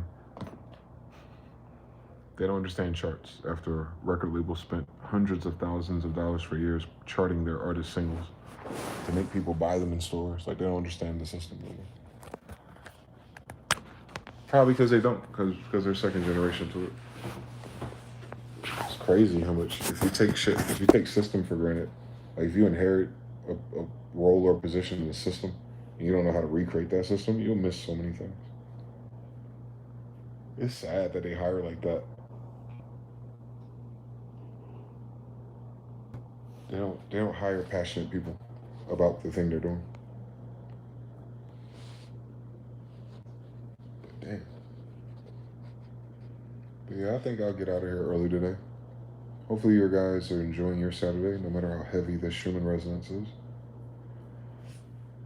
Fucking Mr. Now said, oh, like the people that turned out to be weirdos on Discord when they would send screenshots from their phone about any topic, they always had a strange Android design on their screen. That's the only part I don't remember, the strange Android design part. But I do remember what you're saying about the screenshots. I don't know what that program is. I don't know who those people are. Even them. All the old stalker weirdo people. They haven't bothered me all year. I guess they found what they were looking for. But yeah. The passionate people leave the gigs, yeah. Work culture doesn't match their passion. It's never what they think it is because of everyone else. Yep. Chasing a check, man. But what else can we do in a system that's designed to do so? Isn't that crazy how like most humans though have that default system in their head, like passion and purpose, and want to make a difference, and then you grow up and you try to apply that to what you do to survive. The correspondence isn't available for the most part. You end up 80% doing shit you just got to do it, and then 20% with the time you have left to try to do what you actually feel compelled or passionate about. That's evil. For 20%, that's evil. It should be 50-50 if we're gonna mandate fucking work on occupied lands, but 80-20, shit. 3, they're too busy dealing with their chaos that they showed. You think so? You think that's what that is? I kind of wish we had like Grand Theft Auto view on certain things and people and characters. Like you just said, like a little invisible drone and get the update. Cause I have no idea, bro. It's like that damn play. Much ado about nothing. There's a whole bunch of questions I don't have answers to from just earlier this damn year. Shit, the shit start from this time last year until now. It's been a whole fucking year cycle, right? Green. Well, really, it's going to be January 22nd for real. So 2 more months. It'll be a whole year and 2 months. And getting closer to that first year, because we use years as our ritual, I guess. We keep track of years, but it might be a smaller cycle. But whether it's a cycle away or 2 cycles away by the time I get there, it seemed like all that shit that happened, it don't add up, bro. It don't add up. To get me to this place in terms of my awareness, I was pretty close already. Just a few more adjustments to the left, I would have got this, but for all of that to be in the middle of that, to be the catalyst, goofy to me. The roles, the narratives, what happened earlier this year, how no one could explain what was going on to them themselves. I don't know, man. Life is life, and bro. Where did that come from? What are y'all talking about? Where are y'all coming from? What are you talking about? Life is life, and what happened? What did the orange man do? Still ain't get an answer.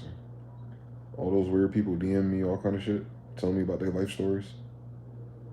Like I said, someone hit me up talking about they're like 31 years old, listening to Alan Watts, looking for an apartment somewhere. I'm like, who is this? Another person had like an alias that was a complex PTSD trauma Instagram, and they were saying something to me. And it was crazy because those two accounts corresponded to people who fit those variables. And that's what's weird about life. I'm like, wait, if these two people correspond, their variables, what they're describing about themselves, if these two people are those two people, then why those two people just don't tell me who the fuck, you know what I'm saying? I was like this. I was like fucking Aristotle and Alexander the Great. I was like, the fuck? Like, you're the person with a complex post-traumatic stress disorder. How come you never told me you had an Instagram for this? First of all, and second of all, why are you talking to me through your alias? Do I really block everybody? Even if I did, why don't you try emailing me? And then the other person, and there's like three or four people that fit that bill all at the same time. Like I kind of knew who they were, but I wasn't sure because you know how fucking weird people on the internet are. But I'm pretty sure that fucking happened, right? That was February, March, April, out of nowhere. Or I mean, to me, you know, living my life, surviving things. Like that was such a weird year, bro. It's so weird, bro. We still haven't heard from Malachi yet. Like it's weird, bro. It's weird. It's weird, bro. He sent me this phone and disappeared, bro. Man, he been around for 7, 8 years, bro. Those DMs, the person who was sending me like they're in London and ran into Nipsey Hussle. I'm like, who are you? But more importantly, why are you telling me? That's why that's important. Who are you and who are you to know me and why are you telling me this story? Hi, I think you know who I am. I got a YouTube channel. It sucks because everyone else is anonymous and they all feel like you know who they are. They all feel like the connection is bipolar, and it's like I have no idea who the fuck this alias is. I can take great guesses though. I'm really gifted, but then when I do that and I figure it out, I'm like, this doesn't fucking make sense. Cause why the fuck are they talking to me through an alias? Yeah, shit's weird. That whole shit is weird. If they still watching me now, it's even fucking weirder. I'm like, the fuck going on? Call me. Say email me. Do something shit. You got aliases. Use your fucking Netflix email address and send me a message, right? Like, and for those messages to be the messages too. The nature of them. Everyone was what's that called? Offloading. It wasn't like I was getting clues and figuring out angel numbers any faster. It's kind of like people, well, you know, at this point in my life type of shit. Or, you know, I don't understand. Like everyone, all those people, and they're mainly feminine, I deduced, they're all feeling something. And they just have to tell me, like they're looking for guidance about that feeling, that wave, that life is lifing wave hit them. What am I missing? I'm missing something. Then my family, then my dad. He's always been weird though. At least that's consistent. Huh. I still ain't figured it out. It's fucking November. It's still fucking November, bro. And I have no idea what the fuck all that was. I just know it slowed down dramatically and corresponded to the economy. It's the economy that is the I'm watching its trend, and that trend to the so when the economy started to really reveal itself to what it really is, as I've been saying for years, I was like, these people. Probably because that's probably the first time they believed me. I don't know what I said or what I showed differently that made these people have to speak up suddenly. But I was just talking about Trump and 6 a.m., bro.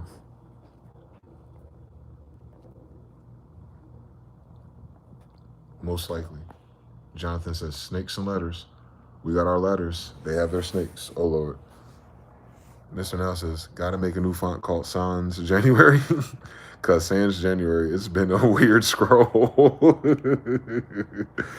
Yep, not a single message. Always an extra 15 people in the viewers. Yep, none of them brought back updates on the 6 a.m. findings. And they were all in crypto one way or another. The value spinners cast it into piggy banks. A bunch of people had another round of can't get 100K out of my account crypto rounds. Oh, yeah, you're right. Those crypto people and those paywall people doing those things, and then that crypto crash. But they're hitting me up before any of that happened, before any of those weird games happened. Damn.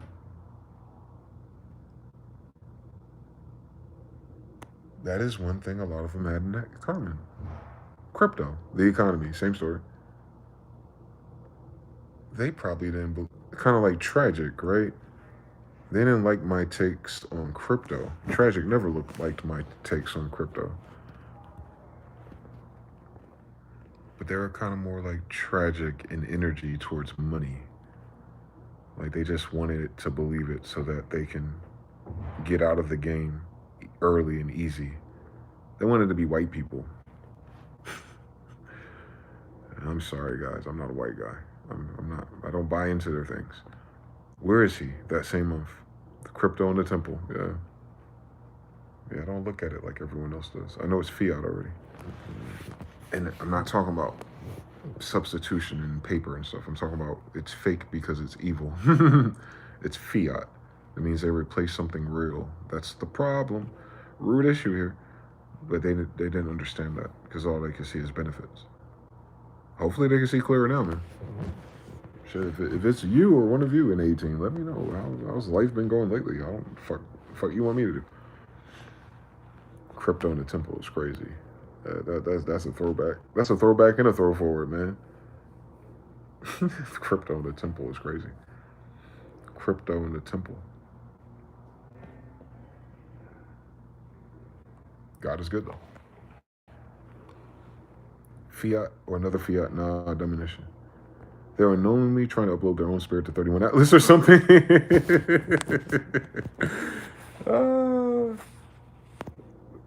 Through the coins in their crystal. Lord have mercy. I don't know about all that. But that's funny. I've heard that theory before. I think Noel is talking about that, right? The crazies are trying to get their consciousness uploaded in time. Like, who got time to even do the science and go through all that when you can just be a decent fucking person? Like, you're gonna die either way, so why don't you just, like, live the best way you can? Why you try to do all this extra shit? Reprobate. Or doing in between dome trading without knowing it. And when they can't access the account or other side, they just pull the plug and ran with it.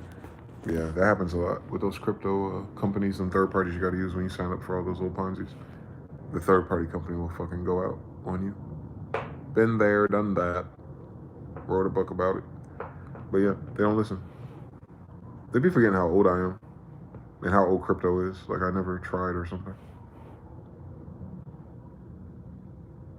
So weird. It's not just fake, it's from outside, yes. Correct. It's not just that it's fake. It's what it means. That it's fake this time. That's all. They didn't do the history. They didn't watch 3M for real. Be mad at me. I'm like Tulip Mania. If you mad at me, don't listen to me about crypto. Goddamn. Shit. Teach me. Go ahead and make your $1 million on crypto. Send me 10,000 real quick, and I'll follow the steps. So I'll get to 50,000. Come on now. I'll give you the 10,000 back. Come on now. Stop playing with me. Nope.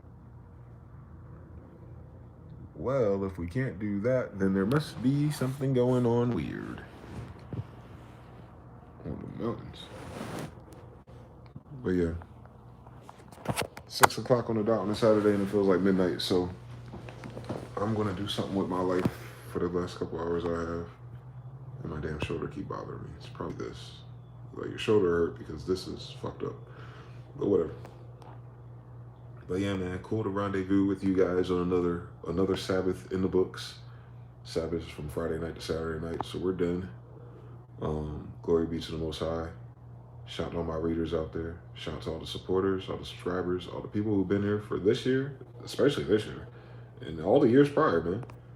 Appreciate y'all, man. It's a wild ride, man, but we still here, and hopefully I'll go live tomorrow, and there'll be some way more energetic, non-Schumann full moon frequency, Mercury retrograde coming. Golly, can we live? I was about to say, and then I remember Mercury retrograde coming, but it's usually not that bad. So, you know, we'll thug through this Mercury retrograde together, man. Until next time, though. Peace.